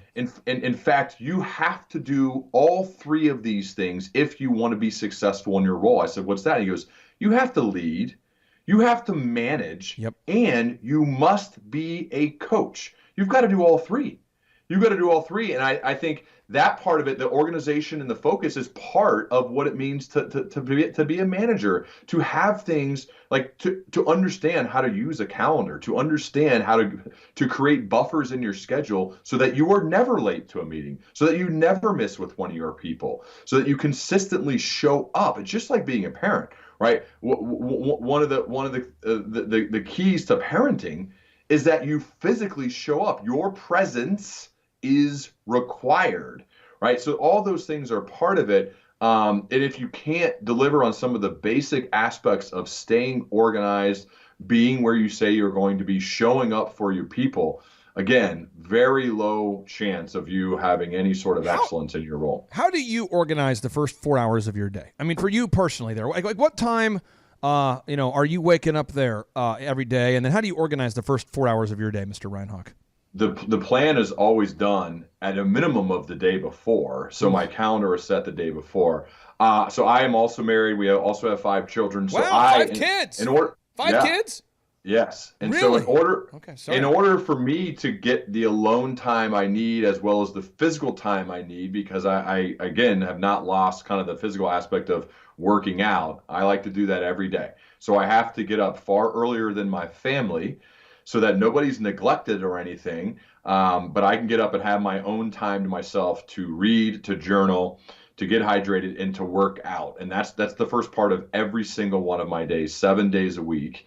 And then I can get on to the day, whether it's, work day, which consists of recording podcasts, writing, speaking when we're, in traveling mode, and running leadership circles, which is what I do on a daily basis. And so that's the work part, but I'm planning that and mapping that on my calendar, and having a note-taking system, both using the whole G Suite. So I'm big on Google Docs, Drive, and Keep. So Keep's for all the articles that I want to read at a later date. Drive is for all of my audio and video work that I have there that I can share easily with other people, and Docs are my own writings, some of the notes I take, all my preparation for my podcast are done in Docs, so I can pull that up on any device at any time, and also go right on those devices at any time from anywhere. And that then kind of is my structure and the system I have in place to stay organized, to stay on task. I'm big into using my calendar. It's always up to date and ready to go. I share that with my business partners and people who know me, so they can see exactly what I'm doing, when I'm doing it, and when they can get a hold of me if they need me, or when to leave me alone. And I think that is kind of sets it up so that I can get work done on a daily basis. And I'm just very interested in all things Ryan Hawk here. This is great. And it's great because I'm interviewing you, which is really incredible. So you have 5 kids. You are a former athlete. You how many people do you personally have to manage now? Like, how many people do you lead at this point? Do you have to keep track of? Well, it depends. I mean, nobody reports to me. I run my own show for what I do. So technically nobody, but I view my clients and the people I work with in that regard, but it's technically not set up that way because they're clients. This makes sense. This makes sense. And do you? What is your opinion of Adam Sandler movies? Well, it depends on which Adam Sandler movie you're talking about. Okay, fine. We'll dip our toe into the water of all things Adam Sandler. Mr. Deeds. Mr. Deeds. I'm a big Dave Matthews Band fan. I remember one of his songs in that movie. It's okay. If you want to go straight to it, I mean, I would say Happy Gilmore is number 1, and Billy Madison's probably number 2, unless I'm forgetting something. Go ahead. What was your other Adam Sandler's question? So Adam Sandler. So we go Happy Gilmore. We go Mr. Deeds. That's great. No, Billy Madison. Yeah. Billy Madison. Okay. What do you think about the format of where he does? He starts off with like kind of it's a guy who's kind of impossibly simple. He's going after an impossibly gorgeous woman, and somehow there's athletes and cameo appearances by Brett Favre and Dave Matthews. What do you think about his movie formats? The system.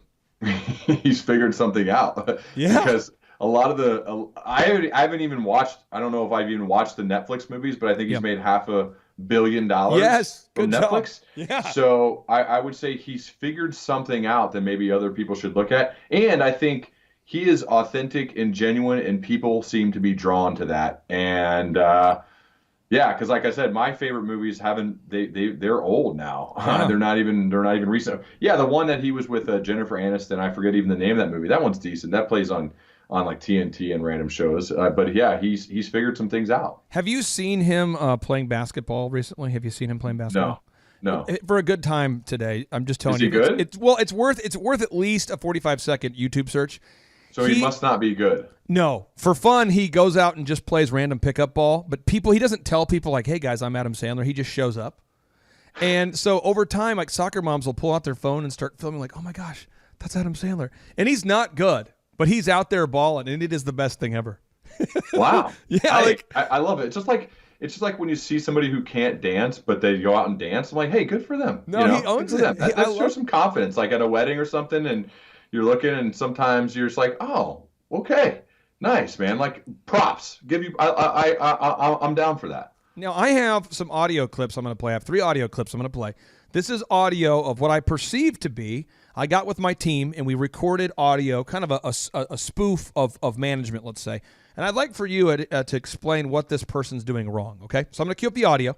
And it's a pop quiz. I got 3 audio clips. I'm going to play it for you. You tell me what this manager is doing incorrectly, because you're a management expert, and I know the listeners out there want to go buy your book right now. Welcome to management, but you have to pass this test before we can buy the book. So here we go. Let me play the first audio clip. Here we go. Let me cue it up. Here we go. It's going to happen. All right. Guys, I've been to the mountaintop, and I got something to say, all right? I'm unveiling the new long-term profit goal. Are you guys ready for this? Drum roll, please. This is going to blow your mind, okay?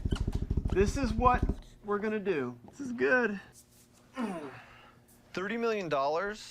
There's only 2 of us. We made $63,000 in gross sales last year. That's everything. Okay, look, I'm a visionary. Okay, what you're witnessing right here, this is leadership. I'm looking at where we're going to be 20, 30, 40, 50 years from now.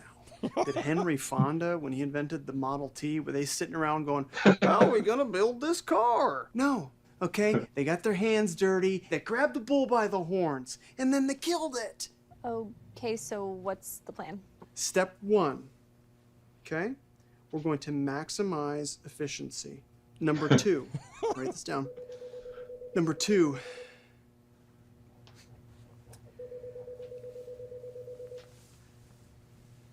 Step 3, emulsification. Listen, if you guys follow those steps, we're going to hit our goal by the winter of 2032. Okay, what an incredible Christmas that'll be. All right, so you guys know what you're doing? No. Awesome. All right, I'm going to hit the links. Ooh, Daddy likes. What is that guy doing wrong? Because this is so common. This is what management looks like out there. What is he doing wrong? What is he doing right? Any part? I mean, I just see a lot of people going into their staff meetings without a plan, talking about how they're going to go golf, setting crazy goals, and then using big words like emulsification. I mean, I see this all the time. Why does this happen?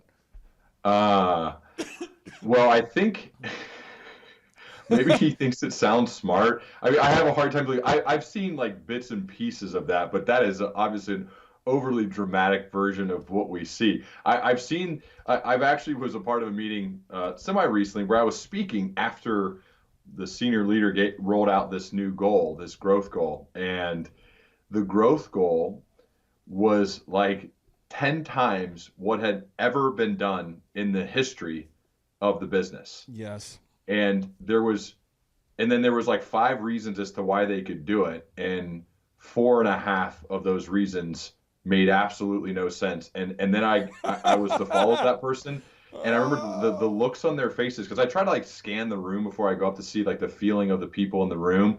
They're like looking on LinkedIn for other jobs, like right.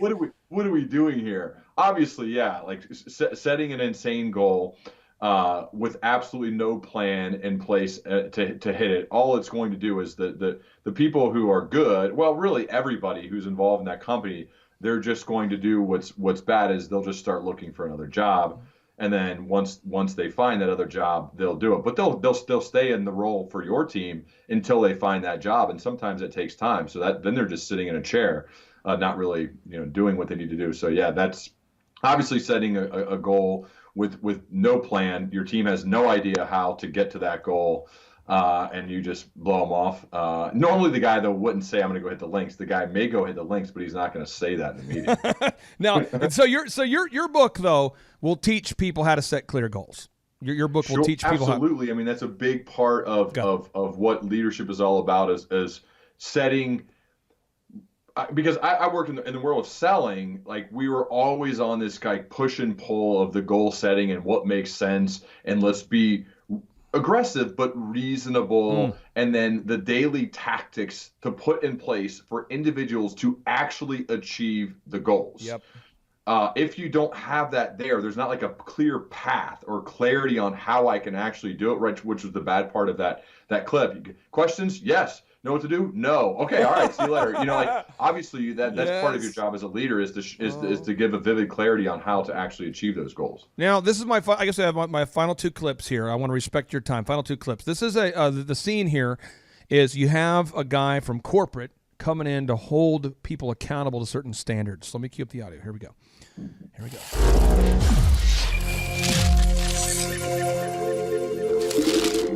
Where is she? Where's my favorite franchise owner? Hey, there she is. There. How are you? Hi. Hey. I'm Zach Matthews, corporate liaison for How the Cookie Crumbles. Job number 1, make the franchise owner feel special. Man, it's good to see you, Kim. It's Karen, you know that. Yeah. Yeah, of course. I'm just testing you. Yeah. I was testing you. You even test me on my own name. Yeah. Oh, yeah. We love it when corporate comes around. That's a violation. That's a violation there.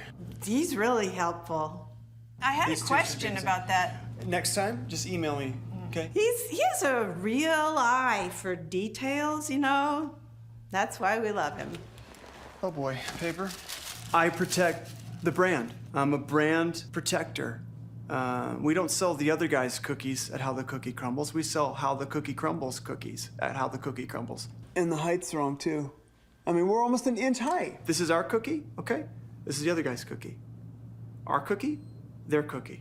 It's that difference. Worthless. And that makes all the difference in the world. Tastes delicious though. I love the brand. Sometimes I just wonder if they have any experience behind a counter. Have they ever managed a store? I don't know. Keep pushing. Appreciate you. Talk to me about the condescending manager. Does your book help people out there that maybe unintentionally are the condescending manager? Yes, unfortunately though, there's a big part of the book about self-awareness in the first section on leading yourself and developing self-awareness to hopefully that you have placed people in your life, or you can become more intentional about placing people in your life, that if you are somehow unknowingly acting in this manner, that those people can deliver the honest, raw feedback to help you avoid doing that moving forward. But it still takes some awareness to put those people in your life that you can trust to help you, because none of us are perfect. We all make mistakes. And what it's about is, who are those people? Who are those people in your life that are there to help you in that regard? And my urging to everyone is to be much more intentional, if you're not already, about having a mentor board of advisors, right? This board of advisors that you can go to, maybe even invite them to your meetings, invite them to some of your one-on-ones, role play ideas when it comes to, this is how we communicate, or check out this email, or check out this rollout I'm getting ready to deliver, and then watch me deliver it, so that they can say, hey, you know what? Do you realize that the way that you talk to your team is condescending to you? And so sometimes we need other people to help us. You'd hope somebody just would naturally not act in that manner, but I mean, that's not always the case. I mean, that actually exists. So I think it's really important to increase your levels of self-awareness, is to surround yourself with others to help you do that. Now, final clip I want to play for you. This is a clip here. A lot of people confuse management with motivation. They think that management is just motivating people. So let me cue up audio of a manager who believes that management is motivation. Here we go. This is not a get-rich-quick scheme, okay? This is a get-filthy-rich-quick scheme, okay? So talk to me about that. It's like the boss who comes in and talks about getting filthy rich real quick. They're always about the new idea of the week, the how to talk to me about that motivational. Why is that so dangerous if that's what you perceive management to be? Some of these, though, are so far out. I'm just thinking, if you actually found yourself in these situations, hopefully you could find a way to get to a different one. But I understand there's some of it that does somehow still happen. Motivation, as a leader, I mean, I think motivation is intrinsic. It comes from within. I think leaders can inspire, but motivation is something that's innately within you. And so we look to hire people who are self-starters, who are motivated from within. It's motivation. It's hard to sustain that. Also, I think those types of, I guess if you'd say tactics, if I'm going to roll something new out, they're going to base how hard they're going to go after it on my history and my track record and how I've been in the past and their experiences with me. So I just think those things typically, maybe some of them can work in the short term for a few people, but I'm always trying to play the long game. And I think with my team that stuff just doesn't seem to be beneficial. And my work is going to be based on my track record and how I followed through on what I've said I'm going to do and what I commit to. And people are going to choose to commit to leaders who they trust and they believe in versus the ones that they comply to, right? Sometimes you'll comply to a boss if you have to, until you find somebody that you'd rather commit to. And that's why I've said multiple times, compliance can be commanded, but commitment cannot. And I'm trying to help people build committed teams, not compliant ones. Ryan, I appreciate you so much for being on the show. And if you're out there today, folks, pick up a copy of Welcome to Management, How to Grow from Top Performer to Excellent Leader. Somebody out there saying, I have carpal tunnel. I don't know if I can click it. Stop it. Go pick up the book right now. Get the book right now. Welcome to Management, How to Grow from Top Performer to Excellent Leader. If you struggle with management, and by the way, a lot of people do, this is an absolute treasure trove of specific best practice management super moves that you can use. But Ryan, what's a website where people can go to learn more about you? Go to learningleader.com. Everything I have is at learningleader.com. My podcast has been going on for the past 5 years, the Learning Leader Show, and everything's there. Or if you're listening to this on your phone, you can text the word learners to 44222, and that will get you all of my stuff for free. Now, Thrivers, here's a little bonus gift for you.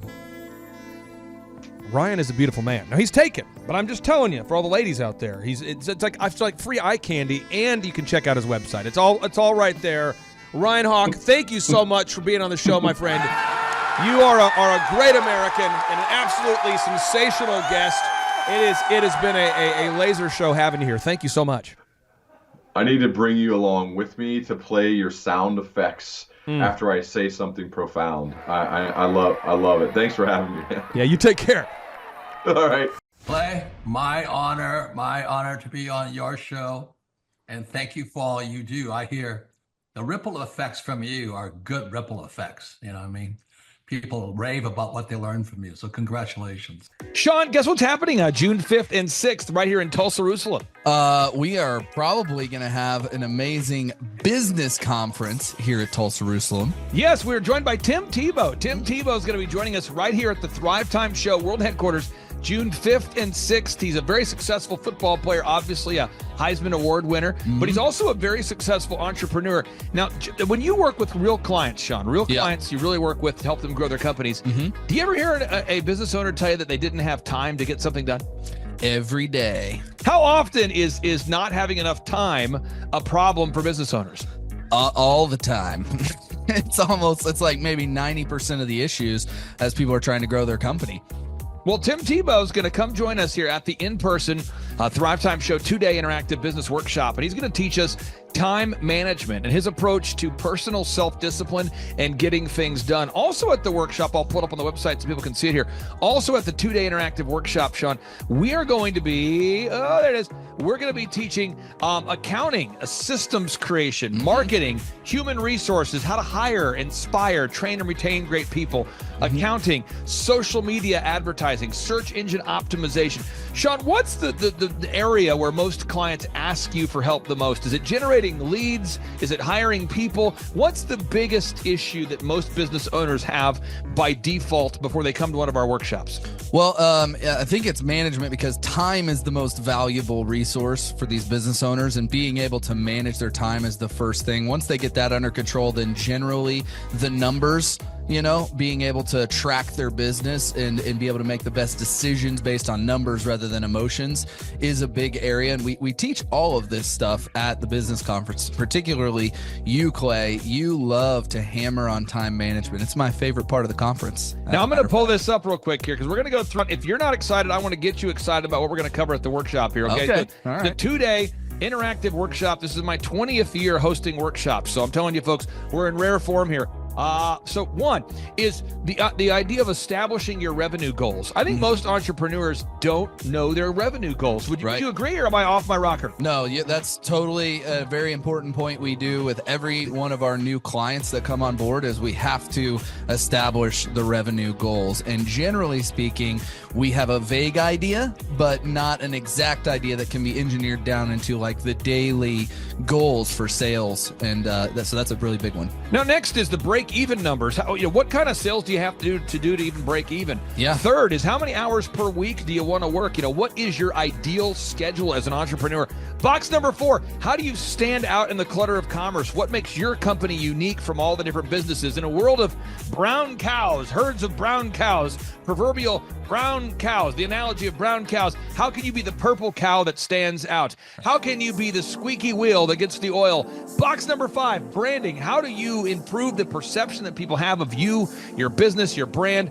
Box number 6, marketing, your 3-legged marketing stool. What is a turnkey way for you and your company to generate leads so you can succeed? Because if you don't have any leads, your business will bleed. If you can't sell, your business will go to hell. You've got to generate leads. Sean, how often do business owners by default tell you they have a hard time generating leads? It's almost all of the time.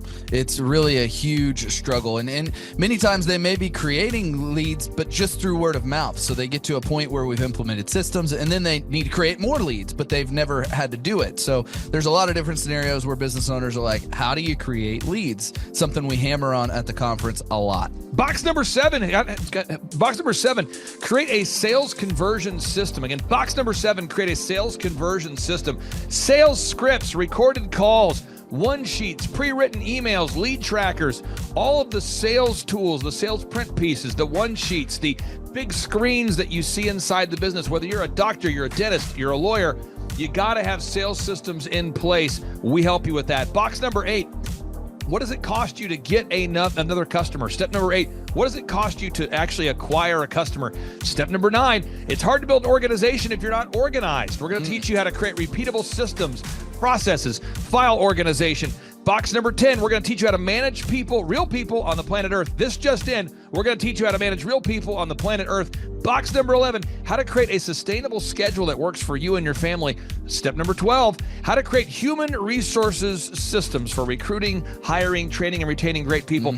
Box number 13, accounting. This just in, we have to cover accounting. It's not how much you make, it's how much you keep. We're going to cover all the accounting things you need to know. And step 14, finally, what is the point of even achieving success? We're going to go over what is the point of even achieving success, how to design a life that you're excited about, how to design a life where you carve out enough time for your faith, your family, your finance, your fitness, your friendship, your fun, and where you're going to spend your focused time. We're going to go through that, all this and more. Now, the workshop, Sean, it's June 5th and 6th. Yep. It's a 2-day interactive workshop. Yes. And tickets, we always do it. It's $250 or whatever price that someone can afford. Sean, why do we let people name their price? Why do we have scholarship tickets available if somebody can't afford the $250 general admission ticket?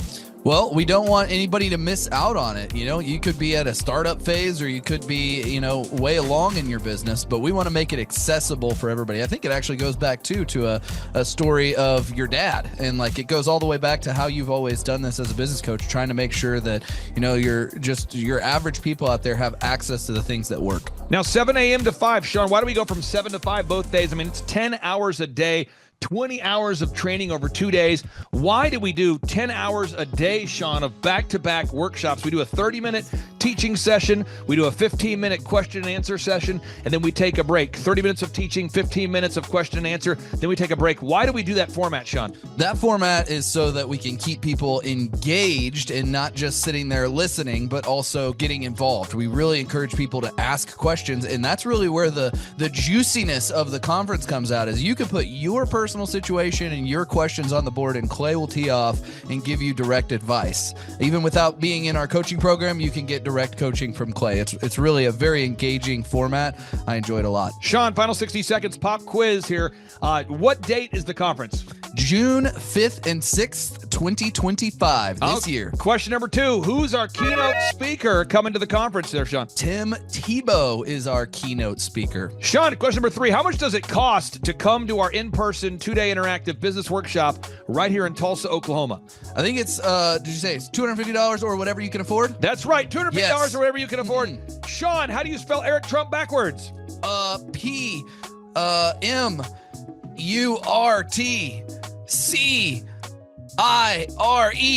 Ooh, that took a long time. I'll have to listen to this. And you did it right. All right, again, that's Sean Lohman. I'm Clay Clark, inviting you to come join us at the in-person Thrivetime Show 2-day interactive workshop, June 5th and 6th, right here in Tulsa, Oklahoma. Sean, I really am. I'm excited to have this event. I'm excited to see you at the event, June 5th and 6th, right here in Tulsa, Oklahoma. Tim Tebow, baby. It's Tebow time in Tulsa, Jerusalem. You could be anywhere doing a lot of different things, but you chose to be here. Clay Clark is here somewhere. Where's my buddy Clay?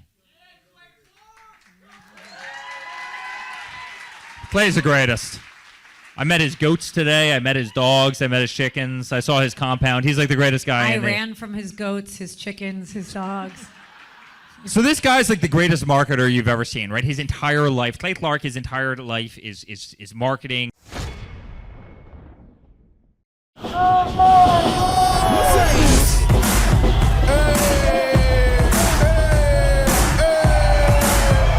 Hey guys, Luke Erickson here with the Thrivetime Show. As you can see behind me, we've got all kinds of energy going on. People are starting to show up for the conference, and it is hot in this place. We got grill guns over here. We've got people playing the drums. We've got fire breathers, and man, people are so excited as they come in.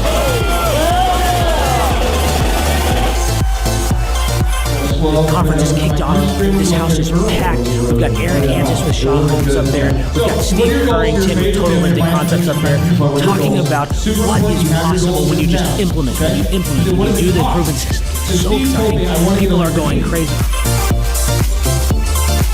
Guys, Luke Erickson with the Thrivetime Show here with you. It is day 2 and the energy is high. People are so excited to be showing up. The team is ready. Come on, let's see what it's like to go on in for day 2. Follow me.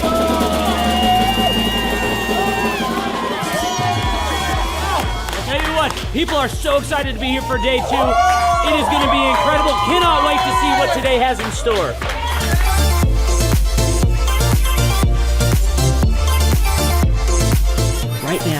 here at the conference, we've broken into groups going over search engine optimization. And I know for most of us, myself included, if you hear that term, you go, what is that? What does that mean? That's too techie for me. Well, our experts are breaking it down for people so that you can clearly understand how to come up top in Google. It's doable. It's possible. Now we're in the middle of a break, and what we like to do is we like to give you as much tangible and relevant information from about the start of the hour for 45 minutes. Then we take approximately a 15-minute break to allow people to connect with other entrepreneurs around them, bathroom breaks, and also use this time to just really digest all of the good information that you're receiving the whole time. Right behind me, we've got Bob with his grill gun, melting an ice sculpture. It is awesome. The ice sculpture represents our life, right? It's here for a time, but we all need to have the sense of urgency to implement the things that we're learning so that we can make the most of the time that we have. I heard about it on the podcast. Started listening to the podcast, became a fan, and then figured out about the workshop. I own an insurance and financial services agency, and I was hoping to learn from the workshop systems and processes. I'm big on systems and processes and always learning better ways to run a business more efficiently. The atmosphere's second to none. It's a high energy, really cool atmosphere to be around. Contagious, I would say. Just something every entrepreneur, I think, would appreciate and love. I'd say humorous, high energy, and full of substance, which I think is the key. A lot of business coaches or seminars maybe are high on motivation and making you feel good, but don't have a lot of substance that you can take back and implement, the following Monday, where his does. Man, there's a lot of valuable things. I'm gonna say, this is my second workshop. The first workshop I took back really the importance of a group interview. I used to spend hours and hours interviewing people, screening resumes, and that saving my time on that part is valuable. It was that and then the sales scripting that have been two major things just so far.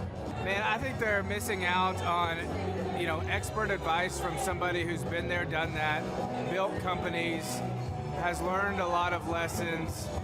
That's what I'm always looking for, is somebody that I can learn from that's ahead of where I am. And I think if you choose not to come, you're missing out on a lot of good advice that could help your business. Hi, I'm Aaron Antis with Shaw Homes. I first heard about Clay through a mortgage lender here in town who had told me what a great job he had been doing for them, and I actually noticed he was driving a Lamborghini all of a sudden, so I was willing to listen. In my career, I've sold a little over $800 million in real estate. So honestly, I thought I kind of knew everything about marketing and homes. And then I met Clay, and my perception of what I knew and what I could do definitely changed. After doing $800 million in sales over a 15-year career, I really thought I knew what I was doing. I've been managing a large team of salespeople for the last 10 years here with Shaw Homes. And we've been a company that's been in business for 35 years. We've become one of the largest builders in the Tulsa area, and that was without Clay. So when I came to know Clay, I really thought, man, there's not much more I need to know, but I'm willing to listen. The interesting thing is our internet leads from our website has actually, in a 4-month period of time, has gone from somewhere around 10 to 15 leads in a month to 180 internet leads in a month. Just from the few things that he's shown us how to implement that I honestly probably never would have come up with on my own. So I got a lot of good things to say about the system that Clay put in place with us, and it's just been an incredible experience. I am very glad that we met and had the opportunity to work with Clay. So the interaction with the team and with Clay on a weekly basis is honestly very enlightening. One of the things that I love about Clay's perspective on things is that he doesn't come from my industry. He's not somebody who's in the home building industry. I've listened to all the experts in my field. Our company has paid for me to go to seminars, international builders shows, all kinds of places where I've had the opportunity to learn from the experts in my industry. But the thing that I found working with Clay is that he comes from such a broad spectrum of working with so many different types of businesses that he has a perspective that's difficult for me to gain because I get so entrenched in what I do, I'm not paying attention to what other leading industry experts are doing. And Clay really brings that perspective for me. It is very valuable time every week when I get that hour with him. From my perspective, the reason that any business owner who's thinking about hooking up with Thrive needs to definitely consider it is because the results that we've gotten in a very short period of time are honestly monumental. It has really exceeded my wildest expectation of what he might be able to do. I came in skeptical because I'm very pragmatic, and as I've gone through the process over just a few months, I've realized it's probably one of the best moves we've ever made. I think a lot of people probably feel like they don't need a business or marketing consultant because they maybe are a little bit prideful and like to think they know everything. I know that's how I felt coming in. I mean, we're a big company that's definitely one of the largest in town.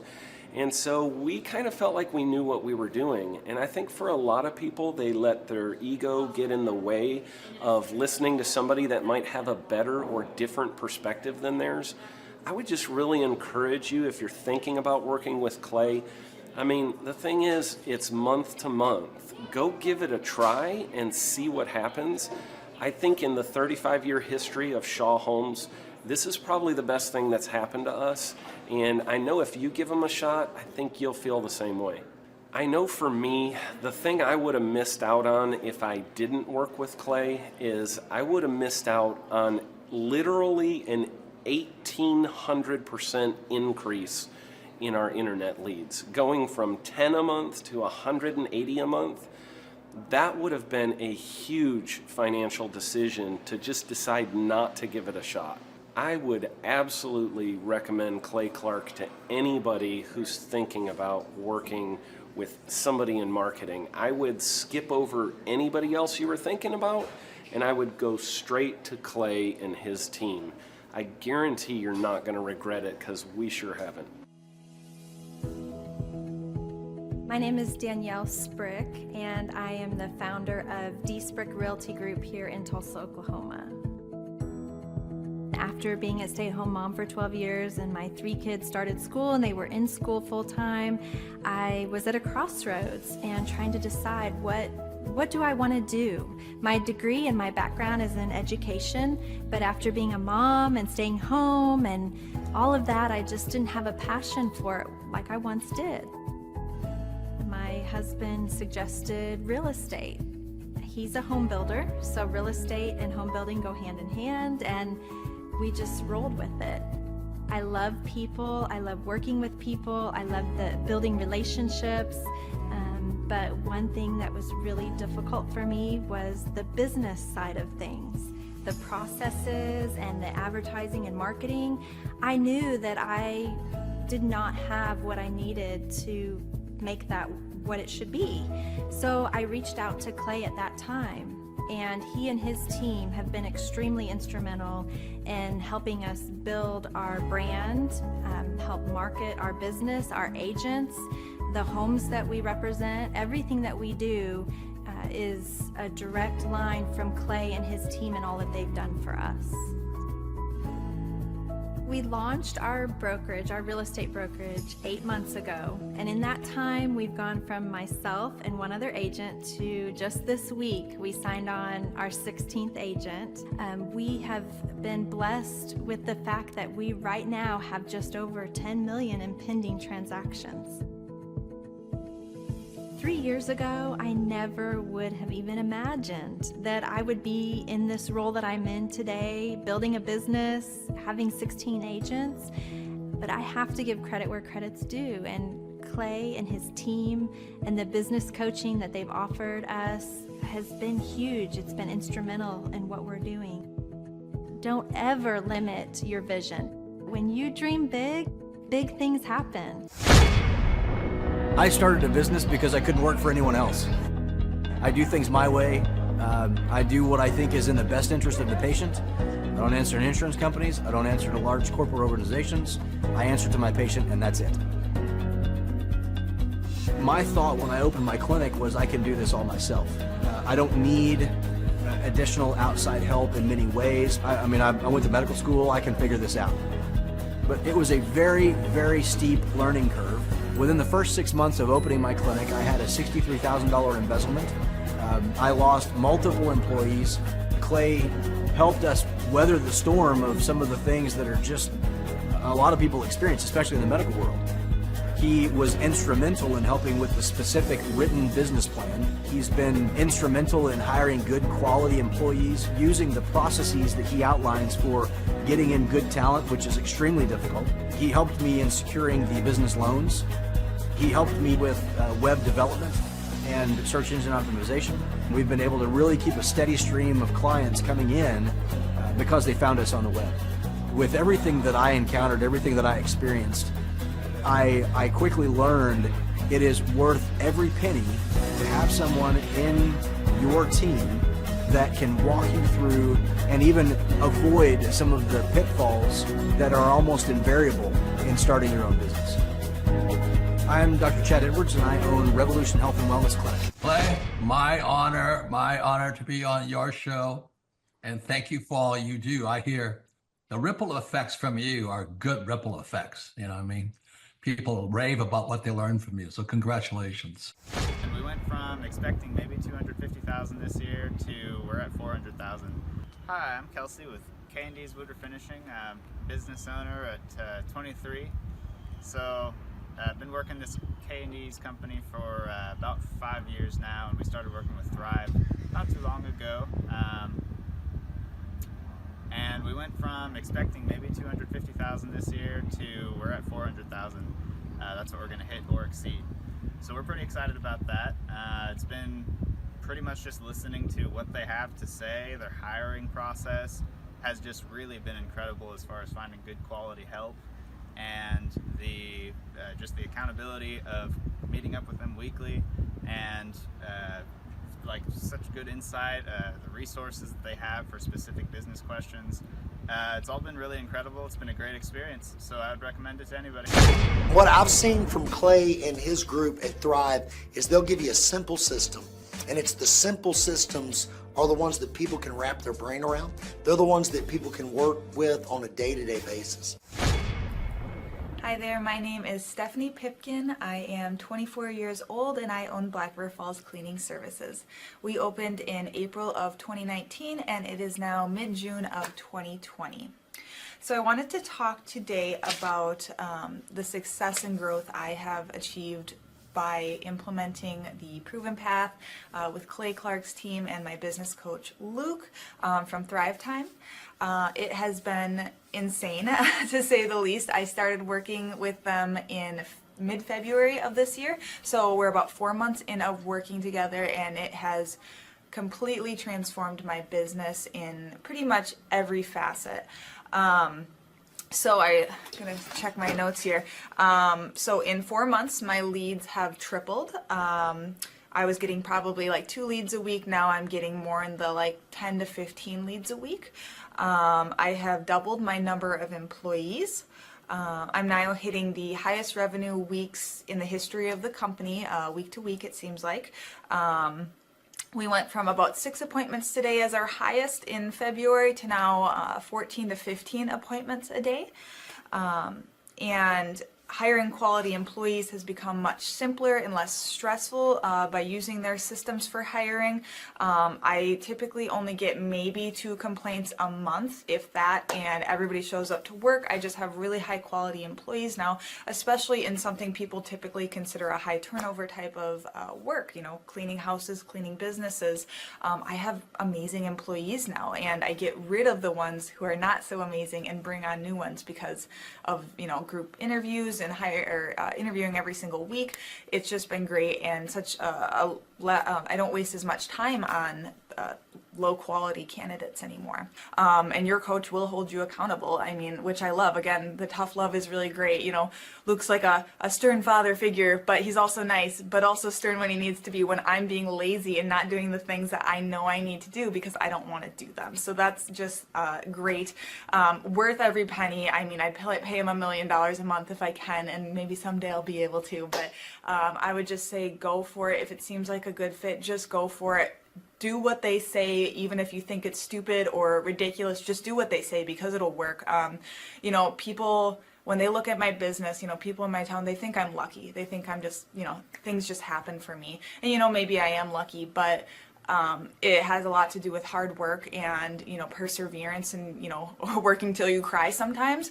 That's just being an entrepreneur, which if you're a business owner, you understand that. But it's having these systems in place of, you know, of course I'm going to be successful. It's an absolute because I have all this stuff in the background happening, and I have Luke and Clay and everybody on their team working really hard to make sure that I'm a success. And I can tell that they are just so excited every single week when I'm having all these wins and things like that. They're so excited for me. So it's the best thing ever, and I would suggest to anybody to work with them. So sorry for the long-winded reply, but I just had so much to say, and I could go on for hours probably about how amazing they are. But thank you to Clay and Luke and the entire team there, everything you guys have done for me, and I am so excited to continue to work with you for years to come. Thanks so much for watching. My saying is, if it's important to you, hire a coach. And I think that's one of the reasons people are not successful is they eat a cheeseburger instead of hiring a coach, you know what I mean? And so my coach pushes me. They're younger than me. They push harder. They're trained. And as my rich dad always said, you know, amateurs don't have a coach, but professionals always have coaches. So I've always had coaches for whatever is important. And, you know, my rich dad was one of those persons. You're on it, man. You're on it. You're on it. Everybody listen to this guy. He knows what he's talking about. Mm-hmm. You have the macro picture. Very few people have that point of view. Clay, you're an entrepreneur. I'm an entrepreneur. And as they say in Stoic, the obstacle is the way. And so if you let these pinheads get in your way, you're in trouble.